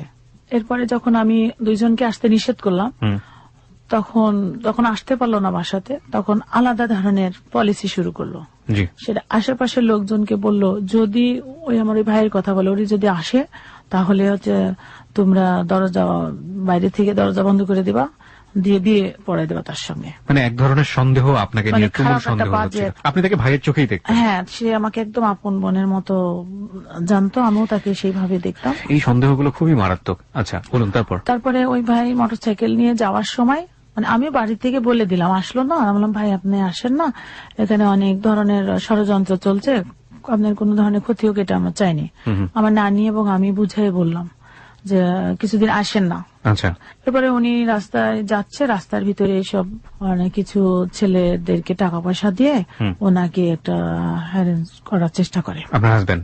হ্যাঁ, মানে না, আমার হাজবেন্ড না, ওই যে ওনাকে সঙ্গে করে নিয়ে এটা করে আর কি, মানে ওই তো হল মালিক সাথে করে নিয়ে। হ্যাঁ, এটা যাই হোক, ওনাকে গায়ে হাত দেয় না, তারপরে কলার ধরে বলে যে এই এলাকায় আসলে খবর আছে। উনি বিষয়টা অনেক কষ্ট পাইছে আর কি, চলে যায়। এরপরে আমার পরে নতুন পলিসি শুরু হলো। কিছুদিন পরে শুনছি যে আমার সঙ্গে ওই হল মালিকের বিয়ে হয়ে গেছে। এই ধরনের কথাবার্তা আপনার হাজবেন্ড ছড়ালো? ওকে। যখন দুজনে আসা বন্ধ, তখন এই কথাটা আসে, কিন্তু আমি তো ওই লোককে দেখতে পারি না, তখন ওই লোকের এগেনস্টে আমি, অথচ এই কথাটা আসলো যে আমার সঙ্গে ওনার বিয়ে হয়ে গেছে। এরপরে আমাদের এক ওই যেই ভাবি, দুঃসম্পর্কের ভাবি, ওনার সিনেমা হলে চাকরি করে, ওনাকে আমার বাড়িতে পাঠায় পলিসি করে যে ওই বাচ্চা না, কবিরাজের কাছে আমার ওই চাচি, মানে ওই ভাবি শাশুড়ি যাবে, আমাকে নিয়ে যাবে। যেহেতু আমি ঘুমের ওষুধ খেয়ে ঘুমন্ত অবস্থায়, মন খারাপ, তো আমার হাজবেন্ড আবার ওকে বলে নিয়ে যান তো, একটু মন টন ভালো হয়ে আসবে না, একটু বেড়াই টেড়াই নিয়ে আসেন। উনি নিজেই আমাকে বললাম না, আমি যাবো না, যেহেতু স্বাভাবিক না, অস্বাভাবিক। তারপরে একটা গাড়ি ভাড়া করে দিয়ে নিজেই আমাকে উঠাই দিয়ে আসলো। তখন আমি, ওটা হচ্ছে পাবনা জেলার ভিতরে, আমার ওই ভাবির মায়ের বাড়ি। তো আমার ওই চাচি, মানে ভাবির শাশুড়ি, আমি ও, আমরা তিনজন বাচ্চা নিয়ে চলে গেলাম আমার বাবার বাড়ি। ওনারা পিঠা টিঠা বানাইছে, খাওয়ার আয়োজন করছে। হঠাৎ রাত্রি 1:30টার সময় আমরা ওখানে ঘুমাই আছি, 1:30টার সময় লোকজন, মানে ঘুমন্ত অবস্থায় রাত 1:30 বাজে, তখন গাড়ি ভরে লোকজন চলে আসছে বাড়িতে। ওকে। দরজা ধাক্কাধাক্কি করছে, অনেক ইয়ে করছে, সরসার করছে, উঠে পড়ছি যে কি অবস্থা। পরে শুনে যে ওই হল মালিক নাকি, ওনাকে নাকি পাওয়া যাচ্ছে না, আমি নাকি ওনার সঙ্গে ওখানে গেছি।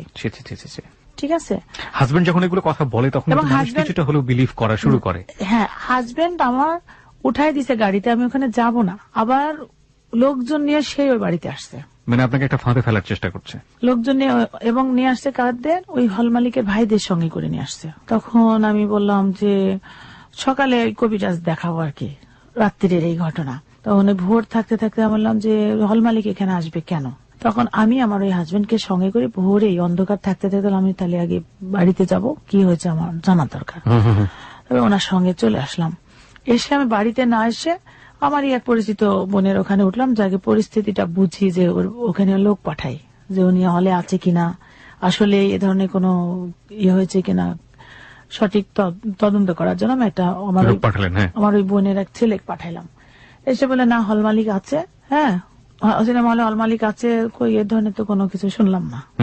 কিন্তু যেভাবে লোক নিয়ে গেছে, গাড়ি ভরে লোক গেছে, সেটা অনেক কিছু ঘটে গেছে, এরকম একটা কিছু। তখন আমি বললাম ঠিক আছে, পরিবেশ শান্ত, সমস্যা নাই। আমার আবার অনেক বড় বড় চুল ছিল আর স্লিম ছিলাম। আমাকে আমার ওই বোনের মেয়েটা আবার সাজাইতো, শুধু টিপ পরাইতো, লিপস্টিক পরাইতো, চুল বেঁধে দিত, সাজগুজ করায় আমাকে। এবার বলছে এবার বাড়ি যান, একটা স্টুডিওতে যায়, একটা বউ সাথে ছবি উঠায়, তারপরে বাড়ি যান। এভাবে হাসি খুশি করে আমার হাজবেন্ডের সঙ্গে বাচ্চা নিয়ে আমি চলে আসলাম। স্টুডিওতে ছবি উঠালাম, সত্যি ওকে সঙ্গে করে ছবি উঠে বাড়ি আসছি। আসার পরে দেখছি গ্রামের লোক আমাকে দেখে দৌড়াচ্ছে, মানে কি যেন একটা ঘটনা আমার বাড়িতে ঘটছে। পরে বাড়ি পর্যন্ত যে দেখি বাড়ি বোঝায় লোকজন, আমার নানি কান্নাকাটি করছে। ওই সময় দেখছি আমাদের ওই ভাইও আসে নানির সাথে ইয়ে করছে। আপনি হল মালিকের সঙ্গে চলে গেছেন? হ্যাঁ, হল মালিকের সাথে আমার বিয়ে হয়ে গেছে। এখন আমার হাজবেন্ডের পলিসি সব এলোমেলো হয়ে গেল। ওই তো ওই লোকের সঙ্গে বাড়িতে নিয়ে আসছে, তাই না? তখন আমার বোন তো আবার ওর ভাবি হয়, এই বিষয়গুলি সে বাড়িতে চলে যায়, যাই সবার সঙ্গে শেয়ার করে। আচ্ছা, তখন মানে ঘটনা আলাদা হয়ে গেল, খুব স্বাভাবিক। আলাদা হয়ে গেল। বাড়িতে যখন সবার সঙ্গে আলোচনা করে, সবাই বলে এতগুলি ফার্নিচার, এত গহনা, এত জিনিসপত্র সব অন্যজনের হয়ে যাবে, তুই যে কোনো পলিসিতে ওকে এখানে আবার নিয়ে আয়। মানে আমাকে ওই শ্বশুর বাড়িতে আবার নিয়ে যাওয়ার জন্য সবাই বুদ্ধি দেয়।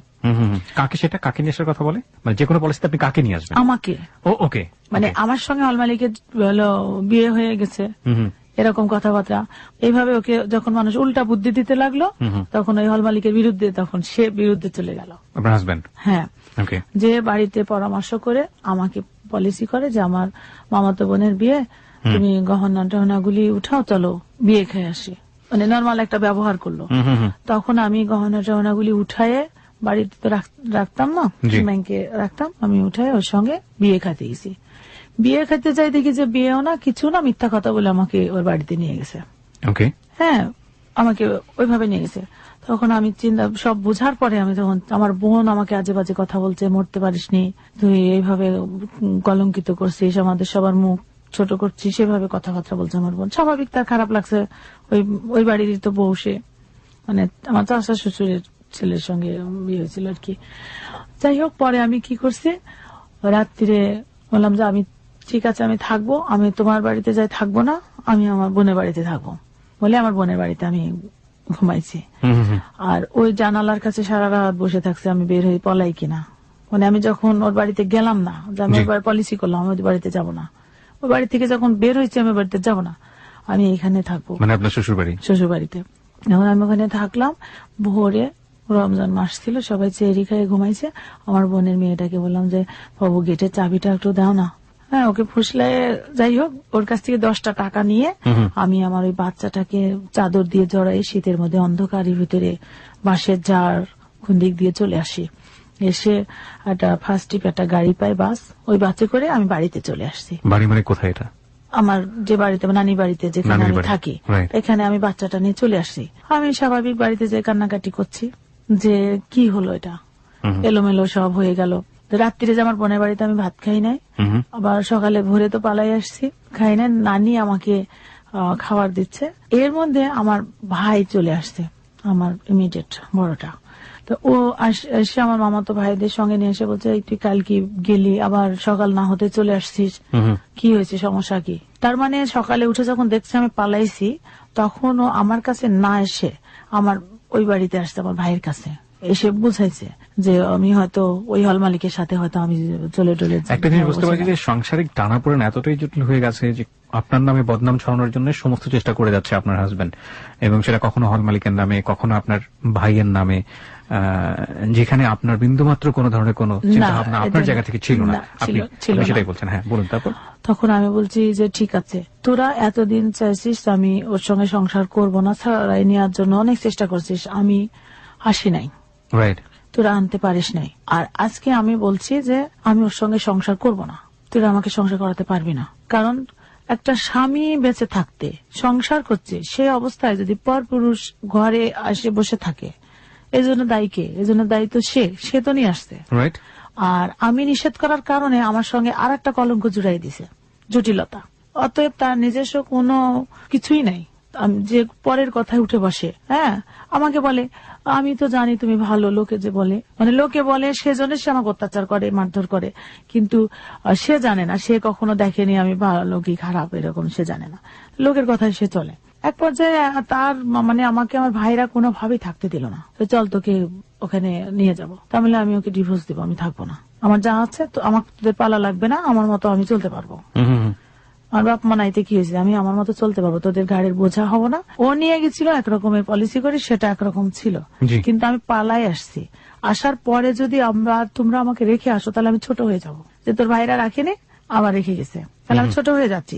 পরে বললো ডিভোর্স, ওখানে যাই ডিভোর্স করাই নিয়ে আসবো নি, তাহলে ওকে এখানে আসতে বল। না, ওখানে দুলা ভাই আছে, বোন আছে, তাই ওখানে একটা ব্যবস্থা করব। আমি কিন্তু গাড়ির ভিতরে জিদ করে আবার গেলাম, যে শাড়ি পরে গেছিলাম ওই শাড়ি পরে আবার ওইভাবেই আবার গেলাম না খেয়ে। তা আমি গেলাম গাড়ির ভিতর, বলছি আমার ভাইকে যে তুই আমাকে যদি রেখে আসিস, তো এবার তো বাড়িতে আসছিলাম, এরপরে কিন্তু বাড়িতে আসবো না, আমার কতদিন তালা বন্ধ করে রাখবে, আমার চুল পাইকে যাবে, দাঁত পড়ে যাবে, আমি যেদিন সুযোগ পাবো সেদিন ওখান থেকে পালাবো, আমি ওর সাথে সংসার করবো না। আপনার মনের মধ্যে সংকল্প তৈরি হয়ে গেছে? হ্যাঁ, আমি ওর সাথে কোনোভাবেই সংসার করবো না, আমি লোকের বাড়ি কাজ করে খাওয়া প্রয়োজন হলে, তাও আমি ওর সাথে সংসার করবো না। তারপরে ঠিক আছে রেখে আসবো না, নিয়ে আসবো, এসব বলি, নিয়ে যে সব চেঞ্জ, যাওয়ার পরেই সব চেঞ্জ। মানে ও এসব বলে গেছে ওদেরকে যে আপনার নিয়ে আসেন, আমার ভাই নিয়ে গেছে, নিয়ে যায় ধাক্কা মেরে আমার বোনের বাড়ির দরজা আগে ওখানে ফেলে দিয়ে আসলো, কোনো কথা নাই। আমার বোন চুল ধরে মার শুরু করে দিল। তখন আমার বোনকে আমি বললাম আমি এই তোদের বাড়ি থাকবো না, আমি থাকলে ওর বাড়িতেই যাই থাকবো, মানে আপনার জামার বাড়িতেই থাকবো? হ্যাঁ। তারপরে আমি ওই বাড়িতে, আমার শাশুড়ি এসে নিয়ে গেল, ওই বাড়িতে থাকলাম, কিন্তু আমাকে তালা বন্ধ করে রাখে, বের হতে দেয় না। আমার শাশুড়ি চুরি করে খাবার দিয়ে আসে, এমনকি বাথরুমে গেলেও চোরকে যেমন ধরে নিয়ে যে দাঁড়ায় থাকে দড়ি দিয়ে বেঁধে, ওইভাবে সে আলাদাভাবে দাঁড়ায় থাকতো, বসে থাকতো আমি যখন টয়লেটে যেতাম। মানে আপনার স্বামী এভাবে আপনাকে পাহারা দিত। এক সময় আমাকে কি করে, ওই পা কেটে দেয়, পায়ে রক কেটে যায়, রক্তাক্ত হয়ে যায়, মানে এখানে দাঁড়াইলে রক্ত যায়, দূরে যায়, ছুটে পড়তো। মারতে মারতে এই অবস্থা করার পর আমার শাশুড়ি ওই বেটনোভিট মলম নিয়ে এসে দেয়, মুখটা কোন রকম বন্ধ হয়ে যায় বেঁধে রাখা, কিন্তু ভিতরে ইনফেকশন হয়ে আমার সেপটিক হয়ে যায়, অবস্থা খুবই করুণ। আমি পলিসি করলাম যে আমাকে তো তালা বন্ধ করে রাখছে, এই যে এইগুলি করছে, তা আমার তো একটা বিকল্প ব্যবস্থা করতে হবে।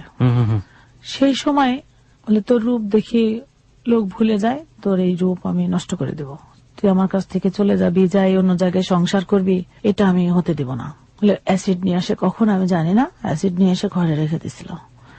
রাখার পরে ওইভাবে বলছে, মানে একদম মানে সিনেমার যেমন ভিলেনগুলি যেভাবে বলে ওইভাবে আমাকে বলছে, ওইভাবে বলছে, আর অ্যাসিড নিয়ে আমার মুখে মারি দেবে, ঢালবে।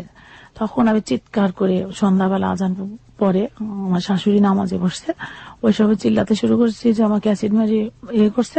তখন আমার শাশুড়ি নামাজের থেকে উঠে এসে ছেলের পা জড়াই ধরে, নিজের ছেলের পা জড়াই ধরে, যে তুই ওকে আর এত শাস্তি দিসনি, তোর এতিম মানুষ, পাপ মানায়, আল্লাহ নারাজ হবে, তোর ভালো না লাগলে তুই ওকে ছাড়ি দে, চলে যাক, যেদিক সেদিক চলে যাক, তাহলে তুই এই কাজটা করিসনি।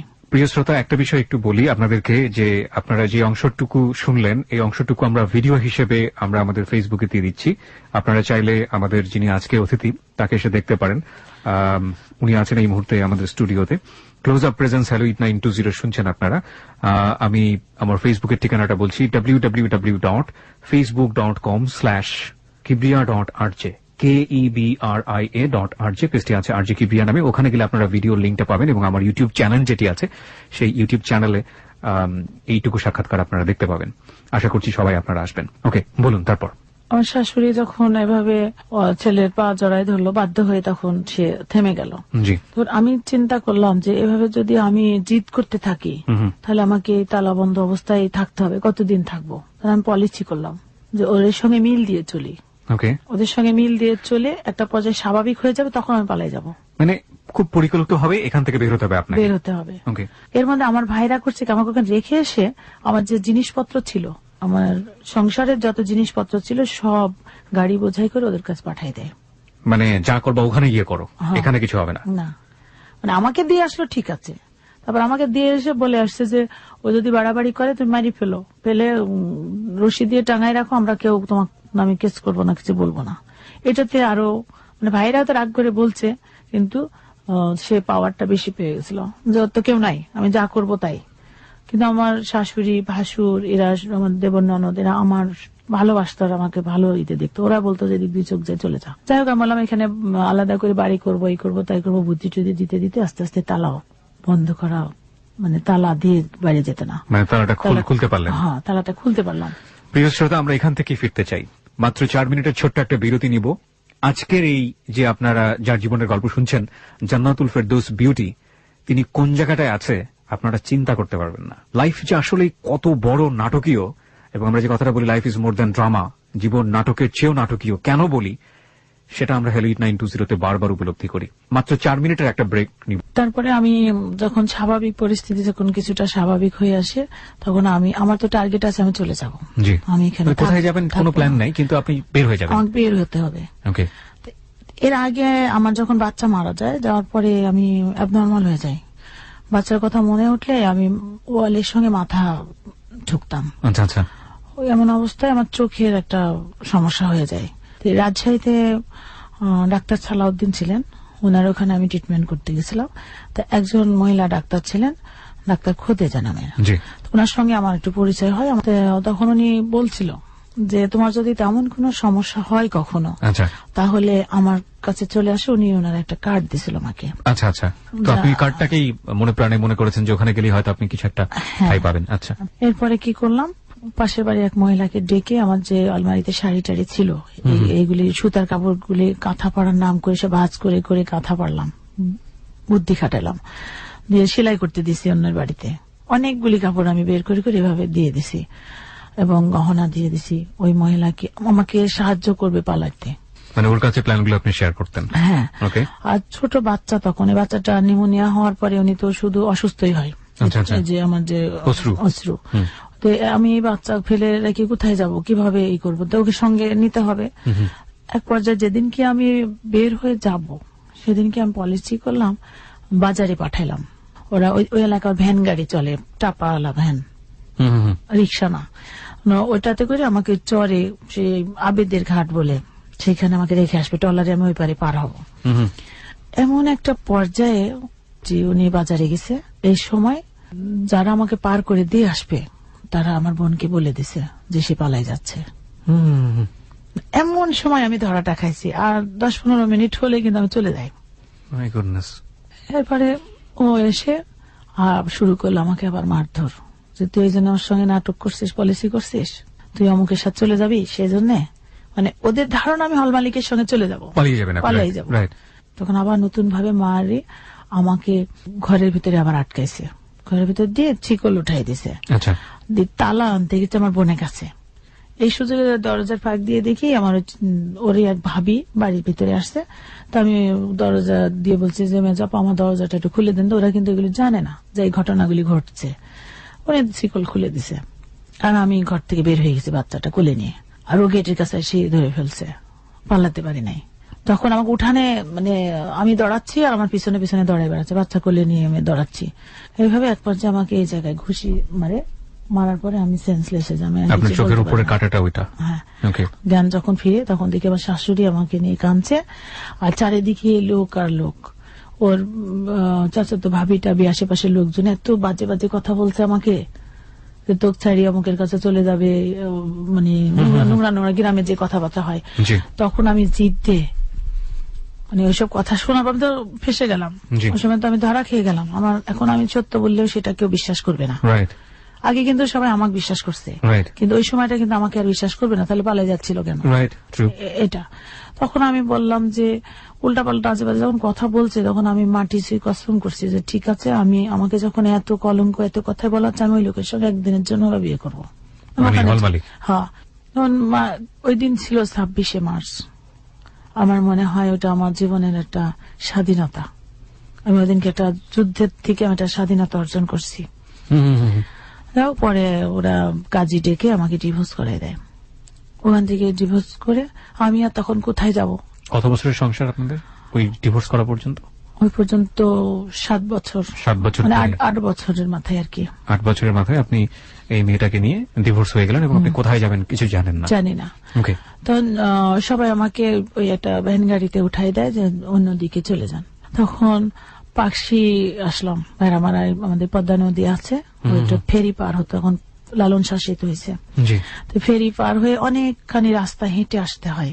আমি বাচ্চাটাকে কোলে নিয়ে হাঁটতে আর পাচ্ছি না, প্রায় রক্ত ঝরছে, ওই ধুলাতে জুতার মতো হয়ে আসছে পায়ের সঙ্গে, ধুলা জড়ায়ে। মানে আমি দাঁড়াইও থাকতে পারছি না, তাড়াতাড়ি এখান থেকে কিভাবে পালাবো সে চিন্তা করছি। পরে যাই হোক একবার যাই উপরে যে একটা টেম্পো পেলাম, উঠে গেলাম কোথায়, আমার ওই যে মামা বলে রাখতাম, ওই হল মালিককে সাহায্য করতো, আমার বাড়িতে কখন কে আসছে না আসছে খোঁজ খবরগুলি দিত। ওই মামার ছেলের বাড়ি আবার হচ্ছে ঈশ্বর দিতে, ওদের ওখানে যেয়ে উঠলাম। ওখানে যাই উঠলাম, ওঠার পরে ওই মামা, আমার ওই মামার তো ভাইটা আমাকে রেখে চলে আসে আবার এই পারে।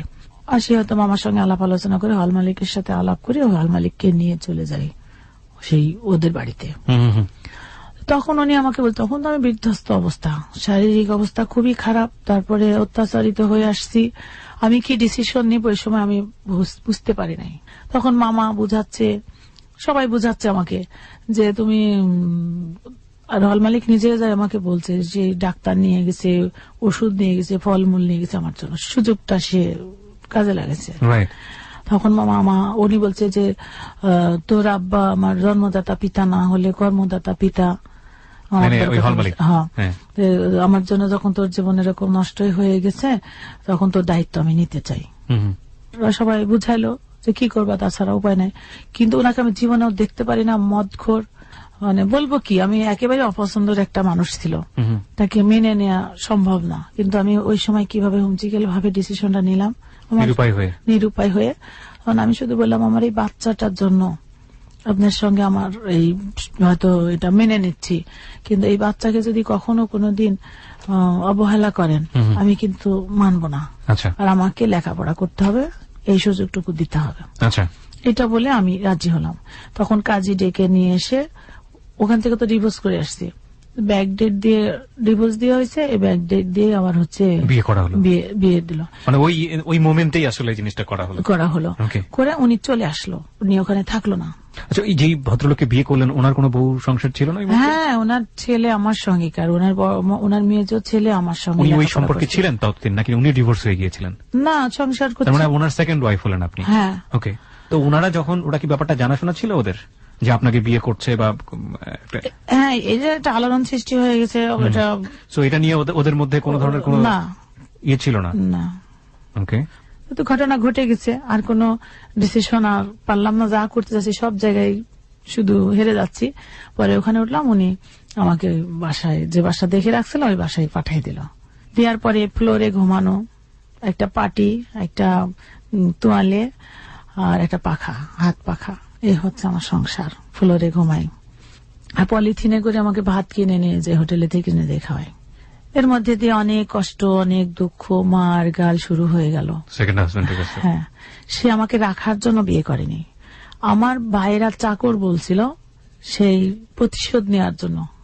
আর আমার রহমত বিশ্বাসের জামাই হবে সে, এরকম তার একটা শখ ছিল, যেটার প্রস্তাব সে অনেক আগে দিয়েছিল।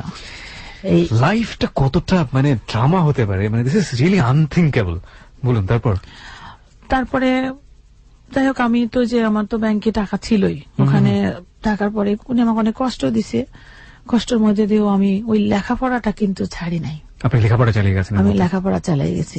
তখন ওই যে আমি, ওনার বউ আসে আমাকে নিতে, ওই ওনার বাড়িতে নিয়ে যাবে। আমি বললাম না, আমি বাড়িতে যাব না, আমি আলাদা থাকি, ওটা আপনার স্বামী, আপনার বাড়িতে যাবে, যাতে এরকম কোন জিনিস না আসে যে সতীন এরকম না আসে। আর উনি আমার এখানে থাকতো না, ওই লোকজন পাঠাতো, বাচ্চাদের পাঠাতো আমাকে দেখাশোনা করার জন্য। উনি আমাকে দেখা যায় রাত 11টার সময় দেখা করে গেল রিক্সা থামায়, আবার রাত 1টা-1:30টার সময় এসে আমার ঘরের পিছনে চুপ করে দাঁড়ায় থাকতো, যে আসলে আপনার ঘরে অন্য কেউ ঢোকে কিনা, এইসব আজে বাজে চিন্তা ভাবনা করতো। ইনকোয়ারি করতে লাগলো বিভিন্ন ভাবে, মানে যেটা আপনার ফার্স্ট হাজবেন্ড করতো। হ্যাঁ, তারপরে আমি ওই সময় বোরখা পরে চলতাম, আমি মুখ ঢেকে চলতাম, মানে পর্দায় চলতাম, 5 ওয়াক্ত নামাজ পড়তাম, কোরআন শরীফ পড়তাম, আর না খেয়ে থাকতাম। ওই সময় দিনে সিনেমা হলে সাইকেল গ্যারেজ থেকে 25 টাকা করে আমাকে ধার্য করা ছিল আমার নামে। এই 25 টাকার ভিতরে উনি আবার 5 টাকা 10 টাকা প্রতিদিন খরচ করে ফেলতো। তখন 14 টাকা কেজি চাল। তখন আমার ওই বাচ্চাটাকে নিয়ে আমি থাকতাম। যেদিন বলতাম খাবার নাই সেদিন আর আসতোই না। বাচ্চাটা কোলে নিয়ে আবার সকালে ওর বাড়িতে যেতাম, বউকে বলতাম যে এরকম খাবার নাই, বউ হয়তো একটু ভাত খাওয়াই দিত, একটু চাল বেঁধে দিত, ওটা নিয়ে এসে আবার থাকতাম। এরপরে আমি ভাবলাম যে বাচ্চা, পরে আমার বাচ্চা পেটে আসে সেকেন্ড হাজবেন্ডের ঘরে। হ্যাঁ, ওনারা কেউ চায় না যে আমার বাচ্চা হোক, এরকম একটা ইয়ে ছিল। মানে চিন্তা করছে যে একে যদি কষ্ট দিই তাহলে তো চলে যাবে। সিনেমা হল ছিল তখন 4টায়ের বেড়া, মানে কাঁচা ছিল। আচ্ছা, আমার ব্যাংকে কিছু টাকা ছিল, আমার কিছু গহনা ছিল, তাই বলে তোমার এখানে বাড়ি করে দিব, হ্যাঁ তুমি হল পাকা করার জন্য টাকাগুলি দাও। মানে এত ভালো ব্যবহার করে তখন আমার কাছ থেকে টাকাগুলি নিয়ে ওই হল যখন ইয়ে দিল, ফাউন্ডেশন দিল, তখন আমার বাড়ি করার জন্য একটা ফাউন্ডেশন দিল। তখন আমার ভাই, উনি দেশের বাইরে থেকে এসে কন্ট্রাক্টারি করতো, তো ওই কাজটাও আমার ভাই পেল। আমার ভাইনে যে আছে উনি এই ফাউন্ডেশনটা দিয়ে দিল। দেওয়ার পরে হঠাৎ করে আমার ভাই হার্ট অ্যাটাক করে মারা গেল। আমার এই ভাইটা মারা যাওয়ার পরে আমাকে বেশি অত্যাচার করছে উনি, যে আমার আর কোনো অভিভাবক নাই, কেউ আমাকে দেখবে না, এরকম একটা তার ভেতরে ছিল। তারপরে বাচ্চা পেটে নিয়ে আমি লেখাপড়া করতে লাগি। প্রথমবার আমাকে পরীক্ষা দিতে দেয় না, ফর্ম ফিল আপ করছি। দ্বিতীয়বার আমি কান্নাকাটি করছি যে আবার ফর্ম ফিল আপ করলাম 95 সালে। এসএসসি। এসেছি। তখন ফর্ম ফিল আপ করার পরে কাঁদছি আর কি, পরীক্ষার আগের দিন, যে ভাত দাও না দাও সেটা বড় কথা না, আমি এতিম, আমার বাবা মা নাই, অন্তত লেখাপড়াটা যদি করার সুযোগ দিতা তাও আল্লাহর কাছে এটা ছোঁয়াব পাইতা। এইভাবে যখন বললাম তখন মনটা নরম হলো। তো ঠিক আছে, যদি অ্যাডমিট কার্ড আসে তো পরীক্ষা দাও। কারণ সারা মাস পড়া নাই, মানে কান্নাকাটি, অত্যাচার, এর মধ্যে দিয়ে তো কাল পরীক্ষা, আজকে অ্যাডমিট কার্ড আসলে পরীক্ষা দিব। তো গেলাম, যে দেখি 1 নম্বরে আমার অ্যাডমিট কার্ডটা আসছে। অনেকে বাতিল হয়েছিল রেজিস্ট্রেশন 95 সালে, ওই যে অবজেক্টিভ শেষ। তখন ওনার ছেলে আমার সঙ্গে থাকে, আমার এক রুমে ওনার মেজর ছেলে, ওই ছেলে আর আমি একসঙ্গে লেখাপড়া করি। তো ওর 3টা টিচার রাখছে, আমার তো টিচার আসতে দেয়নি। হ্যাঁ, এভাবে আমি পড়ছি।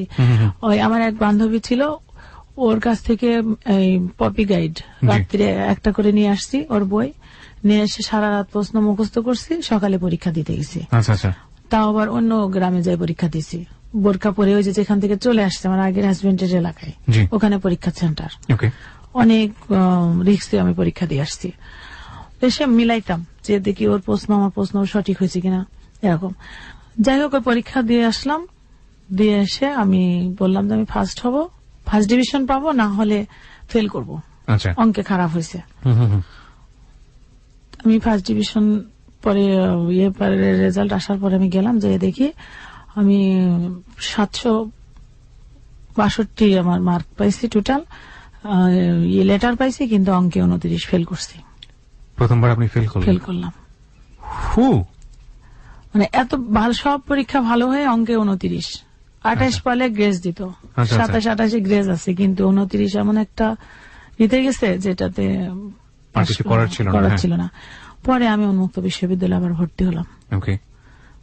তখন আপনি দমে যাননি? না, ভাগ্য যতই প্রতিকূলে থাকুক না কেন, এই ভদ্র মহিলা দমে যাননি। এটা হচ্ছে আমাদের আজকের জীবনের গল্পের একটা মূল জায়গা। আমরা এখানে একটা কথা স্পষ্ট করে বলি, যে একজন কন্যা শুধুমাত্র অর্থনৈতিক দারিদ্র্য অবস্থার মধ্যে থাকলেই সে যে খুব জটিল একটা ফিউচারের দিকে আগায় তা না। একটা কন্যা শিশুর জীবন সামাজিকভাবে, পারিবারিকভাবে সবসময় অনিশ্চয়তার মধ্যে থাকে, এবং সেই অনিশ্চয়তাকে নিজের সংকল্প দিয়ে কাটিয়ে উঠে একটা সামাজিক জায়গায় যে একটা মেয়ে আসতে পারে, সেই গল্পটা হচ্ছে আজকের জীবনের গল্প। এবং আমরা সামনের দিকে যদি এগোই আরেকটু, তাহলে আপনি বুঝতে পারবেন যে কি অসাধ্য সে সাধন করেছে। জি বলুন। তারপরে লেখাপড়া যখন আমি করতে লাগলাম, এখানেও বাধা, লেখাপড়া করতে দিবে না। এবারে বাচ্চা পেটে আসলো, এই বাচ্চা হওয়া পর্যন্ত, মানে বাচ্চা পেটে থাকতে আমি প্রথম সেমিস্টার পরীক্ষাটা দিই, তারপরের পরীক্ষাটা বাচ্চা কোলে নিয়ে দিই। কিন্তু আমার বাচ্চা পেটে থাকতো, আমার যে খিদা লাগতো, যে খাবারের জন্য ছটফট করতাম, আমাকে কারোর সঙ্গে মিশতে দিত না, আমাকে অন্য বাড়ির লোকজন খাবার এনে চুরি করে খাওয়াই যেত, এমন কষ্ট। আতুর ঘরেও আমি একটু খাবার পাইনি এই বাচ্চা নিয়ে। শেষে বাচ্চার বয়স যখন 27 দিনকার, ওই দিন আমি বাচ্চা কোলে নিয়ে ডেল্টা লাইফ ইন্স্যুরেন্সে আমি গ্রামীণ বীমা প্রকল্পে চাকরি নিই। যে না খেয়ে কতক্ষণ থাকবো। ওই বাচ্চা, এই বাচ্চা, 2টা বাচ্চা হয়ে গেল। এদিকে লেখাপড়া চালাচ্ছি, আর চুরি করে করে চাকরি করতাম। যে উনি যখন আসতো না, সেই সকালে বের হয়ে যেতাম, সদস্য বানাতাম আশেপাশে, গ্রাহক তৈরি করতাম, করার পরে আবার উনি যখন দুপুরবেলায় বাসায় খেতে আসার সময় হতো, তখন আমি চলে আসতাম বাসায়। আবার যখন উনি বের হয়ে যেত, তখন আমি আবার বের হতাম। 3 মাস এভাবে চুরি করে চাকরি করতে করতে টের পেয়ে গেল যে আমি চাকরি করি। তখন আবার অনেক ধরনের উল্টাপাল্টা আজে বাজে কথাবার্তা বলতে লাগলো। একবার চাকরি ছেড়ে দিয়ে আসি, আবার কিছুদিন পরে আবার করি, না খেয়ে থাকলে আবার করতে হয়। এর মধ্যে দিয়ে আমি কুটির শিল্পের কাজ শুরু করি। বেকার মহিলাদের নিয়ে আমি একটা সংগঠন তৈরি করে, একটা অফিস করে আমি সেলাই টেলাই শিখাইতাম আর কি, কাজ করতাম, যে ব্যবসা করবো। এটা কি আপনি পারতেন আগে থেকে সেলাই টেলাই এগুলো পারতেন? কোথাও প্রশিক্ষণ নিলেন না? আপনি ইন্সপায়ার হলেন কিভাবে? আমি, আমার আম্মা সেলাইয়ের কাজ শিখাতো আগে, সো এগুলোই আপনি কাজে লাগালেন। আপনি নিজে নিজে চিন্তা করলেন যে আপনার কিছু একটা করতে হবে ইকোনমিক্যালি। ওকে, বলুন। তো ওইটার পাশাপাশি আমি এই যে এই কাজটা করতে লাগলাম। তো যাই হোক, শেষে উনি এমন একটা পর্যায়ে চলে গেল, আমাকে দিন রাত অত্যাচার, গায়ে হাত তুলতো। আপনার সেকেন্ড হাজবেন্ড? হ্যাঁ, উনি মারধর করতো, আর বলতো এত শাস্তি দিই, তার পরেও এমন কোন ধরনের কষ্ট নাই যে আমি ওখানে পাই নাই। রাত্রি 1টা-1:30টার সময় আমাকে মেরে বের করে দিত বাসার থেকে, যাতে আমি চলে যাই। তখন আমার জিদ ছিল যে আমার বাপের প্রতিশোধ নিতে যায়, আমার ভাইদের প্রতিশোধ নিতে যায়, আমার জীবনটা যেহেতু এভাবে নষ্টই করছে, Okay. কষ্ট কত দিতে পারে, হ্যাঁ আমি যাব না, আমি এখানেই থাকবো। এখানেই থাকবো। কারণ আমি ওখান থেকে চলে আসলে তারা সাকসেস, কারণ আমার টাকা পয়সা নেওয়া হয়ে গেছে, হ্যাঁ আমার বাবার মান সম্মান যেটা যাওয়ার চলে গেছে, আমার ভাইরা তার কাছে নত স্বীকার করে নাই। আচ্ছা, তারপরে আমি ওনার এভাবে এসএসসি পরীক্ষা দিয়ে এসএসসি পাশ করলাম। পরবর্তীতে পাশ হ্যাঁ, করলেন আপনি? পরবর্তী পাশ করে আমি ইন্টারমিডিয়েট ভর্তি হলাম। আচ্ছা, ইন্টারমিডিয়েট কি ওপেন ইউনিভার্সিটিতে? হ্যাঁ, আচ্ছা। তাছাড়া তোমার চাকরি, লেখাপড়া, বাচ্চা মানুষ করা সম্ভব না। জি। তারপরে ইন্টার পরীক্ষা লেখাপড়া করতে করতে এই যে কুটির শিল্পের ব্যবসা টবসা যাবি করি। কত সালে এটা? এটা 2001-এ। 2001-এ আপনি এটা শুরু করলেন, জি। কুটির শিল্পের ব্যবসা? কুটির শিল্প। আচ্ছা, এরপরে আমি আর যখন টিকতেই না পারলাম তখন আমি ঢাকা চলে আসি। আপনি বাধ্য হলেন যে না, সম্ভব হচ্ছে না? সম্ভব হচ্ছে না। তখন আপনার তো কিছুটা হলো অর্থের সংস্থান হয়েছে? হ্যাঁ, আচ্ছা, হয়েছে। আমি ঢাকা চলে কত আসি। সালে ঢাকা আসলেন? 2001-এই আসলাম একই ঢাকাতে। আসলেন। কোথায় আসলেন? ঢাকায় এসে আমার পরিচিত আমার এলাকার একটা মেয়ে থাকতো মিরপুরে, হ্যাঁ। ওখানে আসলাম। আপনি কি চাকরিটাকে সব ছেড়ে দিয়ে চলে আসলেন? ওই চাকরি আমি যেখানে যাব আমি সেখানেই করতে পারবো, সমস্যা নেই। আচ্ছা, আর এই যে বিজনেসটা যেটা ছিল? বিজনেস তো রাতারাতি আমার অফিস টফিস সব ইয়ে করে লুটপাট করে নিল। কে লুটপাট করে নিল? এখন লুটপাট তো উনি ছাড়া তো আর কেউ করবে না। আমি যখন আগায় যাচ্ছিলাম। মানে আপনার সেকেন্ড হাজবেন্ড? আমরা এখানে একটা ছোট্ট বিরতি নিচ্ছি প্রিয় শ্রোতা, আমরা শেষ ভাগে ফিরবো। আমরা যেটা বলি যে life is more than drama, এবং একটা মানুষের সংকল্প থাকলে সে যে কোথাও বাধা হয়ে কোথাও তাকে বাধা দিয়ে রাখা যায় না, সৃষ্টিকর্তা সবসময় তার সঙ্গে থাকেন। এটার বেস্ট এক্সাম্পল হচ্ছে আমাদের আজকের এই জীবনের গল্প। এবং কেন বলছি সেটা আপনি একটু পরে টের পাবেন। এবং আমাদের পুরুষতান্ত্রিক সমাজে একটা মেয়ের সামাজিকভাবে, পারিবারিকভাবে যে প্রতিকূলতার পার করতে হয়, সাংসারিক প্রতিকূলতা, সামাজিক প্রতিকূলতা, পারিবারিক প্রতিকূলতা এবং রাষ্ট্র কর্তৃক অলসো, এই যে এক ধরনের বড় প্রতিকূলতা থাকে, যেটা শারীরিক অত্যাচার থেকে শুরু করে মানসিক অত্যাচার থেকে শুরু করে অর্থনৈতিক, সামাজিক সমস্ত জায়গায়, এত কিছুর পরেও একটা মেয়ে চাইলে যে সমাজে নিজেকে নিজের জায়গায় দাঁড় করাতে পারেন, এবং শুধুমাত্র দাঁড় করানো না, অন্যের ক্ষেত্রেও তিনি আইডল হতে পারেন, নারী পুরুষ নির্বিশেষে, সেই গল্পটা হচ্ছে আজকের জীবনের গল্প। কেন বলছি সেটার উত্তর পাবেন 5 মিনিট পরে। আপনারা শুনছেন close up presence hello 8920-তে Jannatul Ferdous বিউটির জীবনের গল্প। তাকে দেখতে চাইলে আপনারা চলে আসতে পারেন আমাদের ফেসবুক পেজে, ওখানে একটা ইউটিউব লিংক দেওয়া আছে, ছোট্ট একটা পার্ট দেওয়া আছে, আজকের এই স্টোরি চলাকালীন ছোট্ট একটা ভিডিও তার করা হয়েছে, এবং তাকে দেখার জন্য ওখানে অনেকে আসছেন। আমাদের ফেসবুকের ঠিকানা www.kibriya.rj। আমি আবারও বলি www.facebook.com/KEBRIA.RJ, পেজটি আছে RJ কিবরিয়া নামে। And please like this page. ফিরে আসছি ঠিক 5 মিনিট পর। Close Up presents Hello 8920. Close Up. The closer, the better. 5 minute পর আরো একবার ওয়েলকাম করছি ক্লোজ আপ প্রেজেন্স হ্যালো 8920-তে। আমি আরজে কিবরিয়া রয়েছে আপনার সঙ্গে, এবং আপনারা শুনছেন এবিসি রেডিও FM 89.2। আজকে এখানে জীবনের গল্প বলছি জান্নাতুল ফেরদৌস বিউটি, তার কাছে আমি আবারও ফিরছি। আচ্ছা, আরেকটি কথা বলতে চাই, ভালোবাসার মানুষটিকে কাছে পেতে প্রচুর সাহসী পদক্ষেপ নিতে হয়, সেটা আমরা সবাই জানি, আর তা থেকে তৈরি হয় সাহসী গল্পগুলো, কাছে আসার সাহসী গল্প।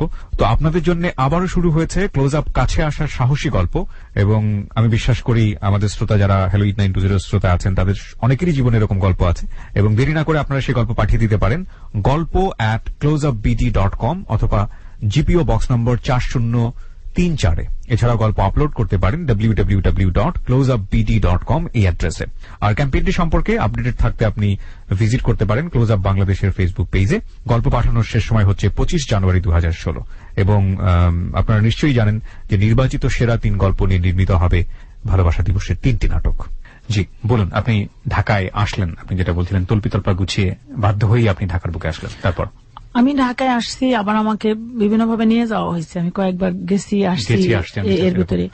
এর মাঝখানে ক্ষুধায় না থাকতে পেরে বাচ্চাদের নিয়ে রেল লাইনের উপরে আত্মহত্যা করতেও গেছি আমি, 2 বাচ্চাকে নিয়ে। যখন ট্রেন আসছে বাচ্চারা বলছে আম্মু আমরা মরবো না, তোমরা না মরলে তোমরা বাইরে থাকো, আমি মরি। তখন চিৎকার করে কাঁদছে যে আমরা তোমাকে মরতে দিব না। আরে তোরা তখন ছোট, এমন পরিস্থিতিতে আমার থাকতে হয়েছে। My goodness.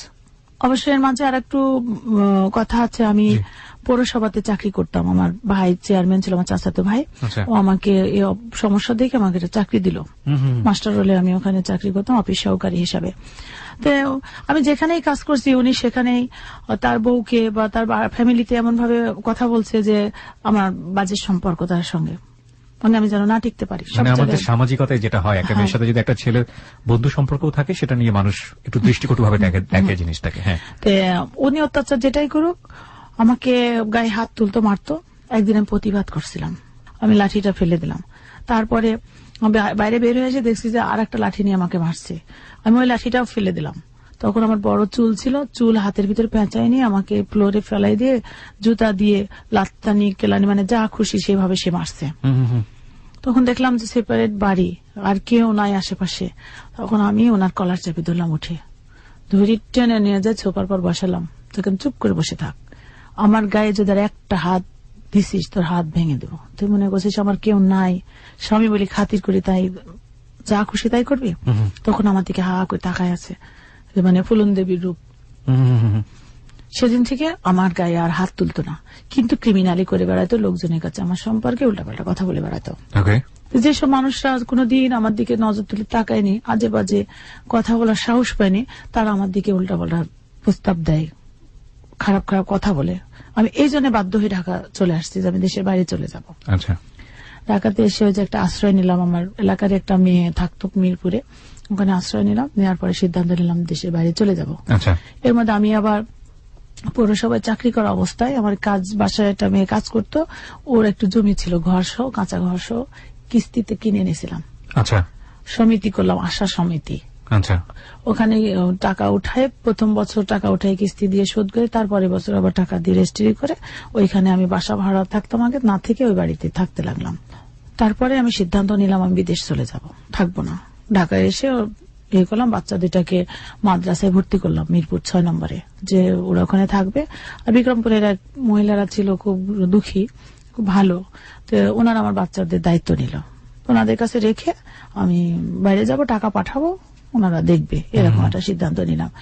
নেওয়ার পরে ওই যে বাইরে তখন তো নিজস্ব মোবাইল ছিল না যে এত কথা বলার মতো, তখন ফোন ফ্যাক্সের দোকানে যে কথা বলতে হতো। আচ্ছা। তো এইখানে আমি বাড়িটা বিক্রি করে দিলাম ওরই এক বোনের কাছে, বিদেশ যাওয়ার জন্য। আচ্ছা। বাড়িটা বিক্রি করে দিয়ে আমি ঢাকায় এসে আমি একটা জায়গায় টাকাটা রাখি, আর রেখে আমি সব টিকিট কাটা হয়ে গেছে।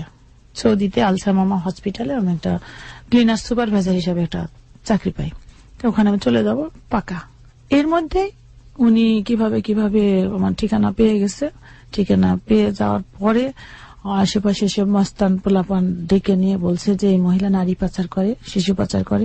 ওই যে আমি ফোন প্যাক্সে যে কথা বলি, ফ্লাইট কবে যাব, কবে টিকিট কাটা হয়েছে কিনা, ওরাও তো শুনছে। কোন বিষয়ে বলছি তা তো জানে না, ওরা ফোনের দোকানের ওরাও জানছে। এসে তখন জিজ্ঞাসা করছে, তখন ওরা বলছে হ্যাঁ মহিলা তো বিদেশ যাওয়ার, এর সাথে কথাবার্তা কয়, মিলে গেছে। আমি বাসায় নাই, এর মধ্যে আমার বাচ্চাগুলিকে নিয়ে চলে গেছে। হাউ মাউ করে বাচ্চাদের দেখে কাঁদতে শুরু করছে, আর ওরা তখন ছোট, বাবা কাঁদছে, তখন ওরাও কাঁদতে লাগছে। তখন লোকজন জিজ্ঞাসা করছে এটা কে, আমার বাবা। হ্যাঁ, তখন সেই মহিলা হলো শিশু পাচার করে, নারী পাচার করে, আমার এই বাচ্চা দুটা চুরি করে নিয়ে এসে বিদেশে পাচার করার জন্য। এটা আপনার হাজবেন্ড গিয়ে ওদেরকে বলছে? ওখানে যে নোংরা কথাগুলি বলছে, আমাকে ক্লাবে উঠায় নিয়ে যাবে, চাঁদা চাই 50,000 টাকা ছেলেরা। হ্যাঁ, আমি বললাম চাঁদা দিব কেন, দিবেন কেন জানেন না, পরে ছেলে বাচ্চা বিদেশে কত পাচার করেছেন, কত টাকা ইনকাম করছেন দেন। তা আমি এক পর্যায়ে বললাম যে না, আমি তোমরা যেটা ভাবছো আমি সেটা না, ওটা আমার হাজবেন্ড, তোমাদের অত বড় আমার ছেলে আছে তাই বলছি। ওইভাবে কথা বলছি, সিনেমা অভিনয় করলে তো ভালো পারতেন। আমি যে মহিলার শেল্টার ওখানে নিয়েছিলাম, আমি পরে ওই মহিলার কারণে তোমাদের সঙ্গে ক্লাবে যাব না, আমি এখানে যাব, তো ওই মহিলার কাছে গেলাম। তো ওই পাশে আর একটা মহিলা ছিল, আমাকে খুব ভালোবাসতো, উনি আমার সঙ্গে গেছে। এই অবস্থা দেখে যাওয়ার পরে দেখি ঘটনাটা আসলে উল্টা, মানে এই মহিলাকে হাত ধরেই ও এখানে আসছিল। আচ্ছা আচ্ছা। এসে মানে আমার জমি বিক্রি করা টাকাটা মহিলার কাছে দিছিলাম না, অন্য জায়গায় রাখছিলাম, যে কারণে মহিলার রাগে ক্ষোভে আমাকে ওর হাতে ওরকম ফাঁসাই দিছে। যাই হোক, এরপরে আমি ওই ওদেরকে টাকা আমাকে কিছু দিতেই হয়, আমার গায়ে ইয়ে ছিল, গলায় মালা ছিল, ওটা দিলাম। ওদের বললাম যেটা নষ্ট করো না। আসলে আমার কাছে কোনো টাকা পয়সা না, বিদেশ যাওয়ার জন্য সব জমা দিয়ে দিছি, বাড়ি বিক্রি করে নিয়ে এসে। টাকা হলে পরবর্তীতে আমি তোমাদের কাছ থেকে নিয়ে নিব। হ্যাঁ, পরে আমি টাকা দিয়ে 10,000 টাকা দিয়ে আমি মালাটা আমার ছাড়াই নিয়ে আসে, তারপর আমি বাড়িতে যাই। এদিকে আমার টিকিট হয়ে গেছে, আমি চলে যাব, বাচ্চাদের নিয়ে গেছে, যে জন্য আমি বাধ্য হয়ে যে এত বড় একটা ঘটনা ঘটাইছে, তাহলে যাই হোক বাড়ি চলে গেলাম। যে আমি অ্যাক্সিডেন্ট করলাম, অ্যাক্সিডেন্ট করে আমার পা ভেঙে গেল, ডিসপ্লেস হয়ে গেল হাঁটু। তারপরে আমার আর বিদেশ যাওয়া হলো না। তখন আমাকে ওরা আরো কাছে পেল।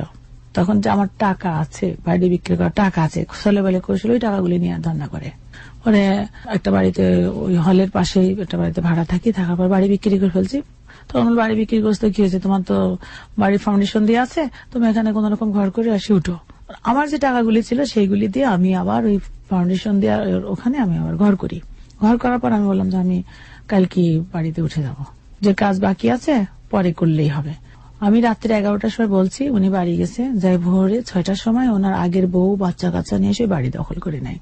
আপনারই টাকায় গড়া বাড়ি, আমার এটা সে দখল করে নেয়। তখন কি আর তাকে ক্ষমা করা যায়? অনেক অত্যাচার, অনেক নির্যাতনের পরে বাড়িটা করলাম। আমি পঙ্গু মানুষ, তখন আমার 2 বগলে ক্যান্সার দিয়ে চলি। আমি 1টা বছর আমি ক্যান্সার বগলে করে চলছি। আমি ওই ক্যান্সার বগলে নিয়ে অবস্থায় আমি বললাম যে আমার সাথে, আমি বললাম ওটা আমার সাথে রিক্সায় উঠ, নিয়ে কাজী অফিসে নিয়ে গেলাম। নিজে বললাম এখানে একটা সিগনেচার দে, তাহলে আমি জানবো তুই আমার স্বামী না, তাহলে তোর কোনো কিছুর পর আমার অধিকার থাকবে না, আর আমি কোথায় যাচ্ছি কি করছি আমার পরও তোর অধিকার থাকবে না। আমি তুই চাকরিও করতে দিবি না, নিজেও খাইতে দিবি না, এভাবে আমি কষ্ট দিবি। তো এটা কয়দিন পরে যায়, উনি বলছে আমি সাক্ষী নিয়ে আসি, বলি আমি সিগনেচার করে দিছি। ও দিক না দিক আমি সিগনেচার করে দিই, ডিভোর্স হয়ে যায়। ডিভোর্স দেওয়ার পরে আমি বাসায় চলে আসি।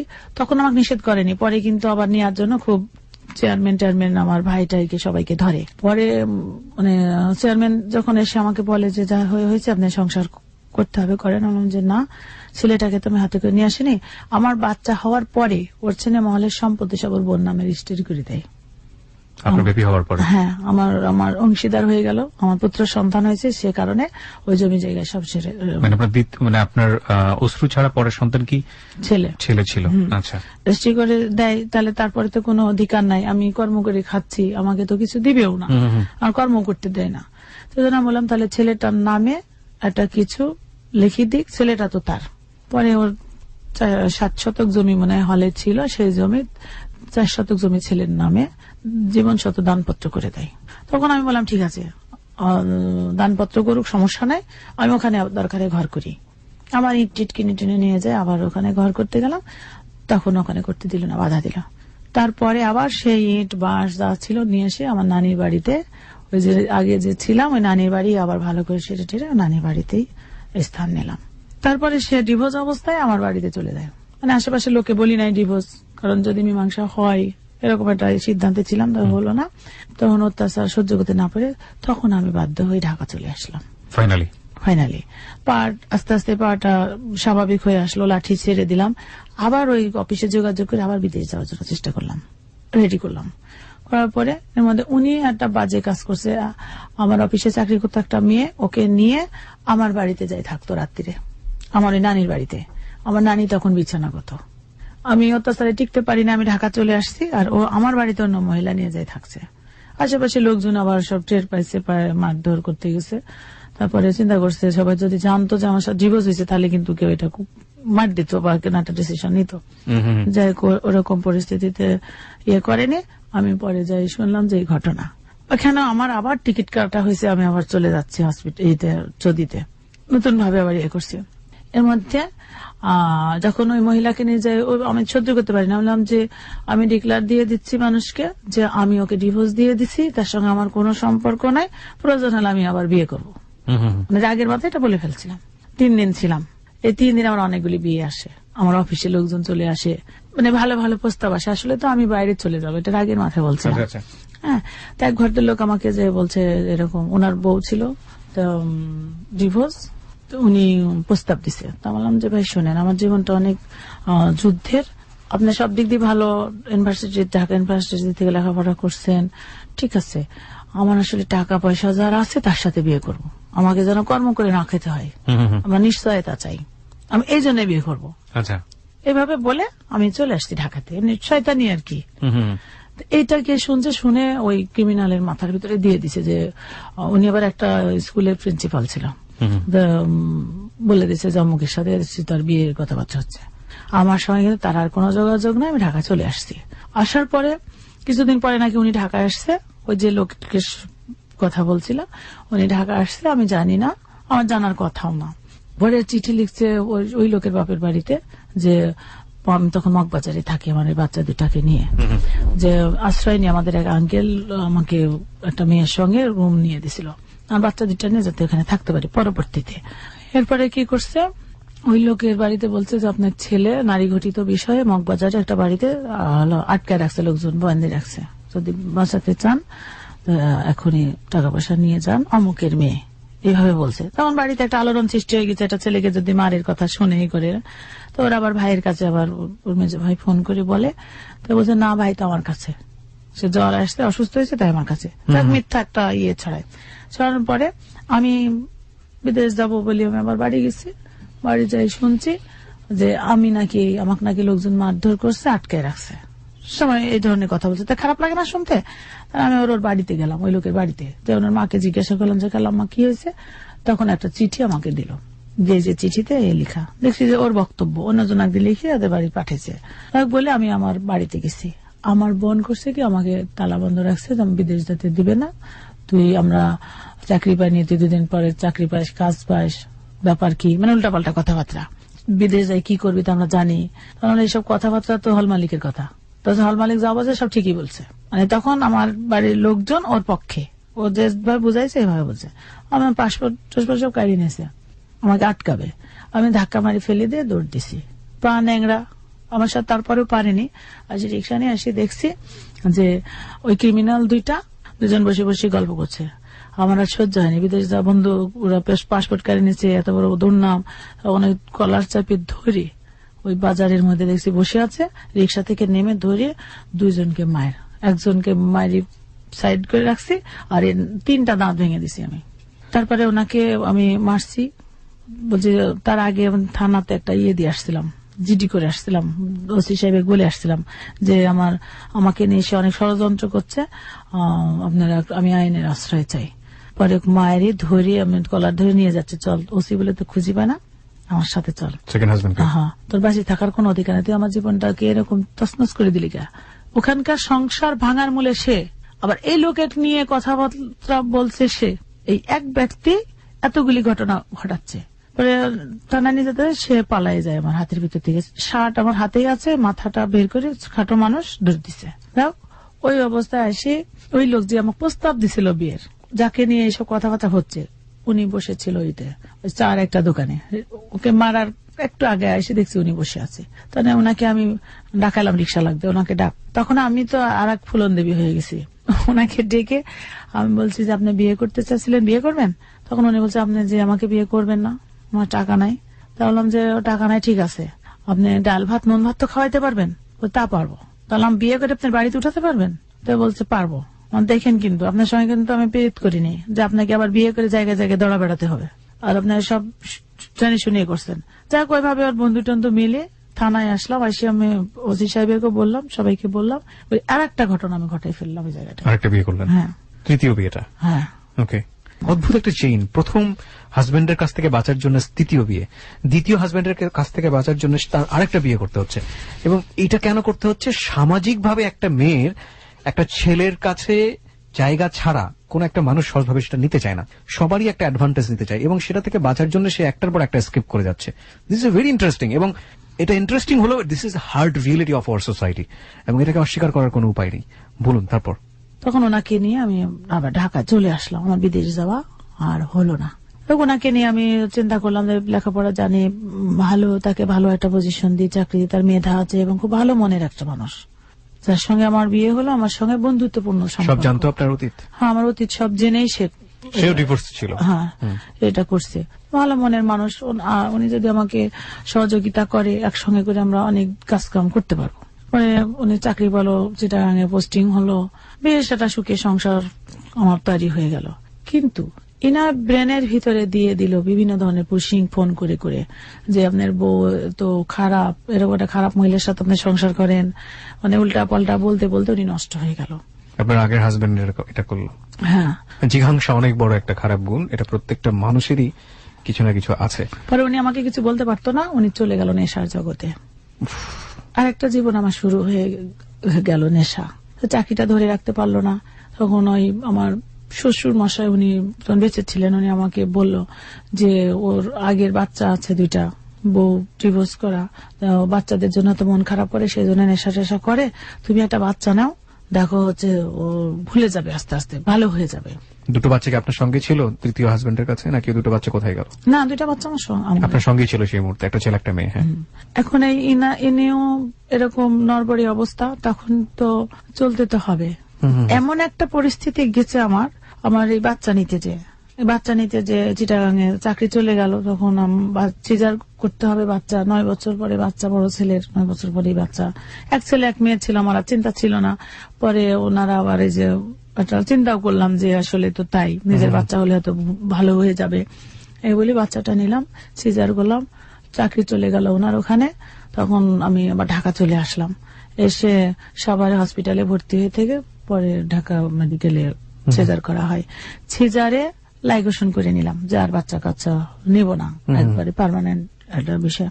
এই বাচ্চা হওয়ার সময় আমি এই যে সাভারে থেকে যে কষ্ট, না খেয়ে থাকা, ওনার কাজ নাই, আমি অসুস্থ, এইরকম ভিতরে আমি একটা এনজিও অফিস ছিল ওখানে, ওনাকে বললাম যে আমার একটা চাকরি দরকার। উনিও চাচ্ছিল একটা ওনার প্রজেক্টের দায়িত্ব নেওয়ার, ওখানে ওনার প্রজেক্টের ম্যানেজার হিসাবে আমাকে দায়িত্ব দেয়।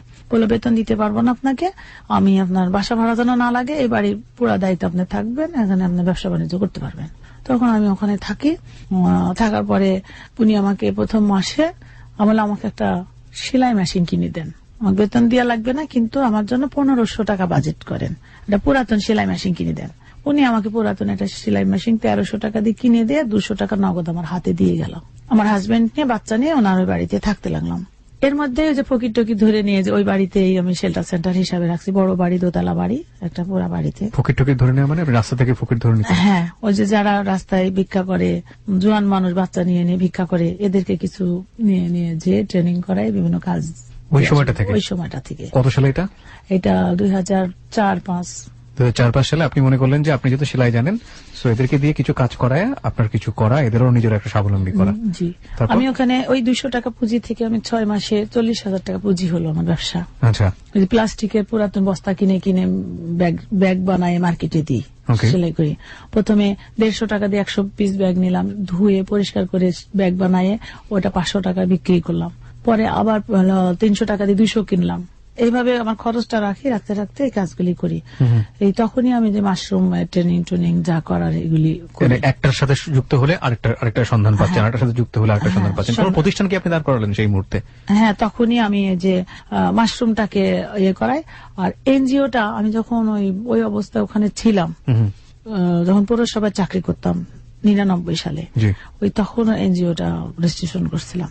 মানে মনের ভিতরটা কিছু করব এটা সব সময় ছিল, এত প্রতিকূলতার মধ্যে চেষ্টা করে আসছি, সাকসেস হইতে পারি নাই, কারণ নিজেরই জীবনের কোনো গ্যারান্টি ছিল না, সামাজিক অনেক প্রতিবন্ধকতা ছিল। এবং শেষ পর্যন্ত আপনি যেটা করলেন, এনজিও দাঁড় করালেন এবং আপনি যে মাশরুমের একটা ইয়ে করলেন। না, মাশরুমের একটা কোনো নাম আছে প্রতিষ্ঠানের?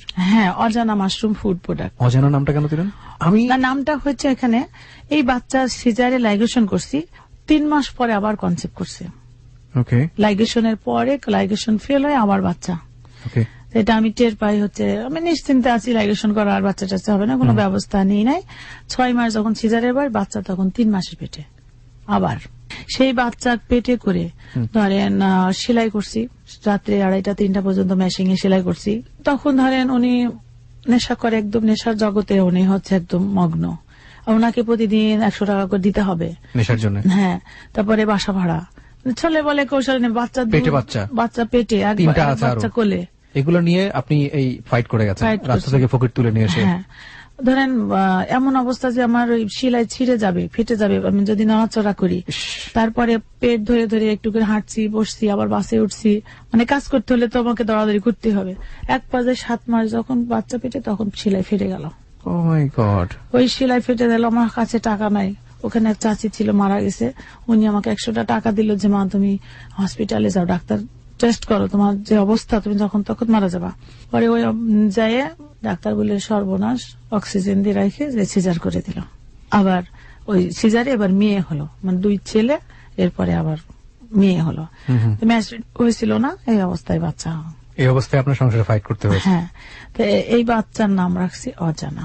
সেই অর্থে আপনি মাশরুমের এটার নাম রাখলেন অজানা। জি। অজানা তো অনেকেই চিনবে, এটা সাভারে নাকি কোথায়? না, প্রথমে তো সবারই ছিলাম, পরে এখন এই যে বাড্ডাতে আমার প্রতিষ্ঠান করছি। কত বছর হলো প্রতিষ্ঠানের বয়স? ট্রেড লাইসেন্স করছি পরে, কিন্তু 2006 সাল থেকে আমি মাশরুম নিয়ে কাজ করি। আচ্ছা, আপনি শুরু করেছিলেন কয় টাকা দিয়ে? সবকিছু যদি বলি, মিলাই বলি, 1300 টাকার মেশিন দিয়ে, তাই তো? এখন আপনার এই যে অজানা ফুড প্রোডাক্টস, যেটা আপনি বললেন মাশরুম চাষ করেন, একটা এনজিও দাঁড় করিয়েছেন, সেই এনজিও কি কি কাজ করে আপনার? এনজিওটাকেও ওই মাশরুমের একটা সাপোর্ট দিচ্ছি, মানে ফকিরদেরকে হেল্প করেন। আমি যতদূর জানি যে এখন পর্যন্ত আপনি সেটা করে যাচ্ছেন, ফকিরদেরকে নিয়ে গিয়ে আপনি ট্রেনিং করেন, ওদেরকে কাজের ব্যবস্থা করে দেন। আরেকটা জিনিস আমি জানি আপনার সম্পর্কে, সেটা হচ্ছে কাজের বুয়া, বাসায় যা সাপ্লাই দেওয়া বা এই করে, এটার একটা প্রতিষ্ঠান আছে আপনার। এটা কত সালে শুরু করেছেন? আসলে এটা তখনই শুরু করেছি, ফকিরদের ভিতর থেকে শুরু করছি। কিছু হ্যান্ডিক্রাফট করে দিই, আমরা ট্রেনিং করায় কাজ দিই। কিছু গার্মেন্টস এর মেশিন আবার নিয়ে আসলাম, নিয়ে এসে বাড়িতে অপারেটর রেখে তাদেরকে অপারেটর বানাই গার্মেন্টস এ দিলাম। কিছু মহিলা ছিল যাদের কোনো কাজই করানো যাচ্ছে না, গার্মেন্টসও না, বাসায় বসে সেলাইয়ের কাজও না। তখন তাদেরকে আমি বুদ্ধি করলাম যে এদেরকে বাসা বাড়িতে কাজ দেওয়া যায়। রান্না শিখালাম, আদব কায়দা, টেলিফোন রিসিভ করা, এগুলি শিখানোর পরে 2005 সালে আমি ইত্তেফাকে একটা সার্কুলার দিলাম যে বাসা বাড়িতে কাজের মানুষ দিচ্ছি। বুদ্ধি করে আমি এই সার্কুলারটা দিলাম। দেওয়ার পরে দেখি যে প্রচুর সারা, মানে মানুষের প্রচুর চাহিদা কাজের মানুষ নেওয়ার জন্য। তখন আমি এগুলি যখন দেওয়া হয়ে গেল, ফুরাই গেল, আমার তো আর সেই অ্যাবিলিটি নাই যে অনেক ফকির নিয়ে যে বসায় খাওয়াইয়ে রাখবো। তো এরা যে সেলাই টেলাই কাজ করতো, এখান থেকে আসতো প্রায় 80,000 টাকা, ওদের দিয়ে আমি ইনকাম করতে পারতাম মাসে। আচ্ছা। কিন্তু ওদের পিছনে খরচ হতো আমার প্রায় 1.5 লক্ষ টাকা। আচ্ছা। বাকিটা আমার ওই জমি বিক্রি করতে হতো, ধার করতে হতো, বাচ্চা দুধ কিনতে পারছি না, বাচ্চার খাওয়ার নাই, কিন্তু ওদের তো নিয়ে আসছে যে ওদের তো খাওয়াতে হবে। পরে আমি আর শেল্টার সেন্টার ধরে রাখতে পারি নাই, আর কারো কাছে সাহায্য সহযোগিতার জন্য আসলে যাই নাই। যদি সরকারের কাছে যাইতাম বা বিভিন্ন লোকজনের কাছে যদি অ্যাপ্লাই করতাম, হয়তো সহযোগিতা আমি পাইতাম, কিন্তু ওইভাবে আমি। এখন আপনার এই প্রতিষ্ঠানগুলোর কি অবস্থা? এখন ওই মেড সার্ভেন্ট, সিকিউরিটি সার্ভিস এই জন্য করছি যে আমার পিছনে অনেক বাধা আসলো যে আমি সমাজসেবা রেজিস্ট্রেশন নিয়ে এটা আদম ব্যবসা হয়ে যায়। সে কারণে আমি আবার জয়েন্ট স্টক থেকে ওই উৎস নাম দিয়ে উৎস maid servant and security service licence করে নিচ্ছি। আচ্ছা। নিয়ে ওদেরকে আমি এই খাতে কাজে লাগাই। এখন এটা আছে, এক্সিস্ট আছে। আমি যদি একেবারে মোটা দাগে জানতে চাই, আপনার তৃতীয় হাজবেন্ড যিনি, ওনার সঙ্গে আপনার সম্পর্ক এখন আছে না নাই? সম্পর্ক আছে বলতে সম্পর্ক নাই তাও না, এক ধরনের দূরত্ব আছে। হ্যাঁ। আপনার 4 সন্তান কি আপনার কাছেই থাকে? 4 সন্তান বলতে বড় ছেলেটাকে তার বাবা নিয়ে নিছে, আমি যতবার নিয়ে আসি স্কুলে নিয়ে, আর ওকে নিয়ে যায় মাঠে দেয়, বিভিন্ন ধরনের। আপনার কাছে আছে? হ্যাঁ, অশ্রু জানে আপনার জীবনের গল্প, জানে তার জীবনের গল্প জানে? হ্যাঁ, অশ্রু জানার পরেই তো আরো কষ্ট। অশ্রুকে লোকে বলে দিছে আমি ওর আপন মা না, আমার প্রতি তার বিরূপ ধারণা, আপন মা না, সেই কারণে মেয়েটাও মনে কষ্ট পায়, আমিও খুব কষ্ট পাই। আর বাকি যে দুটো, এই দুটো আছে আপনার কাছে আছে? জি। আপনার এই যে প্রতিষ্ঠানগুলো আর্থিক ভাবে যদি বলি, এটার আর্থিক মূল্যমান এখন কত হবে সব মিলে? আপনি প্রতি মাসে বিনিয়োগ, পুঁজি টুজি সবকিছু মিলিয়ে? প্রতিষ্ঠানে বলতে আপনার এনজিও তো লাভজনক কোন প্রতিষ্ঠান না, এটা স্বেচ্ছাশ্রম সেবা। আমি এটাকে টিকায় রাখার জন্য আমি মাশরুমটাকে কাজে লাগাইছি। এখানে ওই বেকার মানুষগুলিকেও এখানে কাজ দিতে পারছি, আবার এখান থেকে যে অর্থটা আসছে তাতে আমি পরিচালনা করতে টিকে আছি আর কি। আচ্ছা, আপনি একটা পথের সন্ধান পেয়েছেন, নিজে স্বাবলম্বী হয়েছেন, আরো মানুষকে আপনি স্বাবলম্বী করছেন। আপনি বেশ কিছু অ্যাওয়ার্ডও পেয়েছেন রাষ্ট্র কর্তৃক, তাই কি? কি কি অ্যাওয়ার্ড পেয়েছেন? আমি এমনি স্বর্ণপদক পেয়েছি 9টা মতো। 9টার মতো আপনি গোল্ড মেডেল পেয়েছেন? জি। আরো 28টা মতো অ্যাওয়ার্ড পেয়েছি বিভিন্ন প্রতিষ্ঠান থেকে আমাকে সম্মানজনক ভাবে দেওয়া হয়েছে। আর লাস্টে এই যে আমি আবার আনসারের ট্রেনিং করি এর ভিতরে। আনসারের ট্রেনিং করার পরে আমি আমিনবাজার ইউনিয়নের দলনেত্রী হিসাবে অ্যাপয়েন্টমেন্ট লেটার পাই। Okay. এখন আমি সেখানে দায়িত্বে আছি। দায়িত্ব পালন করছেন। জি। So this is our guest Jannatul Ferdous Beauty. তার কমপ্লিমেন্টারি কমেন্টস আমি একটু পরে আসবো, তার আগে আপনাদের ফেসবুক কমেন্টস গুলো আমি পড়তে চাই। আমি শুধু একটা বিষয় মোটা দাগে বলি, তার যে জীবনের গল্প সেটা আগাগোড়াই প্রতিকূলতার গল্প, এবং সামাজিকভাবে, রাষ্ট্রীয়ভাবে, পারিবারিকভাবে, অর্থনৈতিকভাবে একটা কন্যা শিশু কি পরিমাণ নির্যাতিত হতে পারে সেটার গল্প। কিন্তু এত কিছু হওয়ার পরও, এটা একটা পুরুষের ক্ষেত্রে হতে পারে, আমি অস্বীকার করছি না, সে বিভিন্ন অ্যাঙ্গেল থেকে হতে পারে। এত কিছু হওয়ার পরও একটা মানুষ দমে যান না, এত কিছু হওয়ার পরেও একটা মানুষ স্বপ্ন দেখেন, এত কিছু হওয়ার পরেও একটা মানুষ নিজে বেঁচে থেকে আরো অন্য মানুষকে বাঁচানোর স্বপ্ন দেখাতে পারেন। সেই গল্পটা হচ্ছে আজকের গল্প। আমরা যারা বিভিন্ন রকম ফ্রাস্ট্রেশনে ভুগি, আমরা যারা মনে করি আমার চেয়ে কষ্টে আর কেউ নেই, আমরা যারা মনে করি পৃথিবীতে আল্লাহ আমাকেই শুধু পাঠিয়েছেন কষ্ট করার জন্য, তাদের প্রত্যেকের আজকের এই জীবনের গল্পটা শোনা উচিত। আমি শুধু একটা কথাই বলতে চাই শেষে এসে, একজন বিউটি যদি পারেন, একটা কন্যা শিশু যদি পারেন, একজন নারী যদি পারেন, তাহলে আপনারা কেন পারবেন না? আপনারাও পারবেন।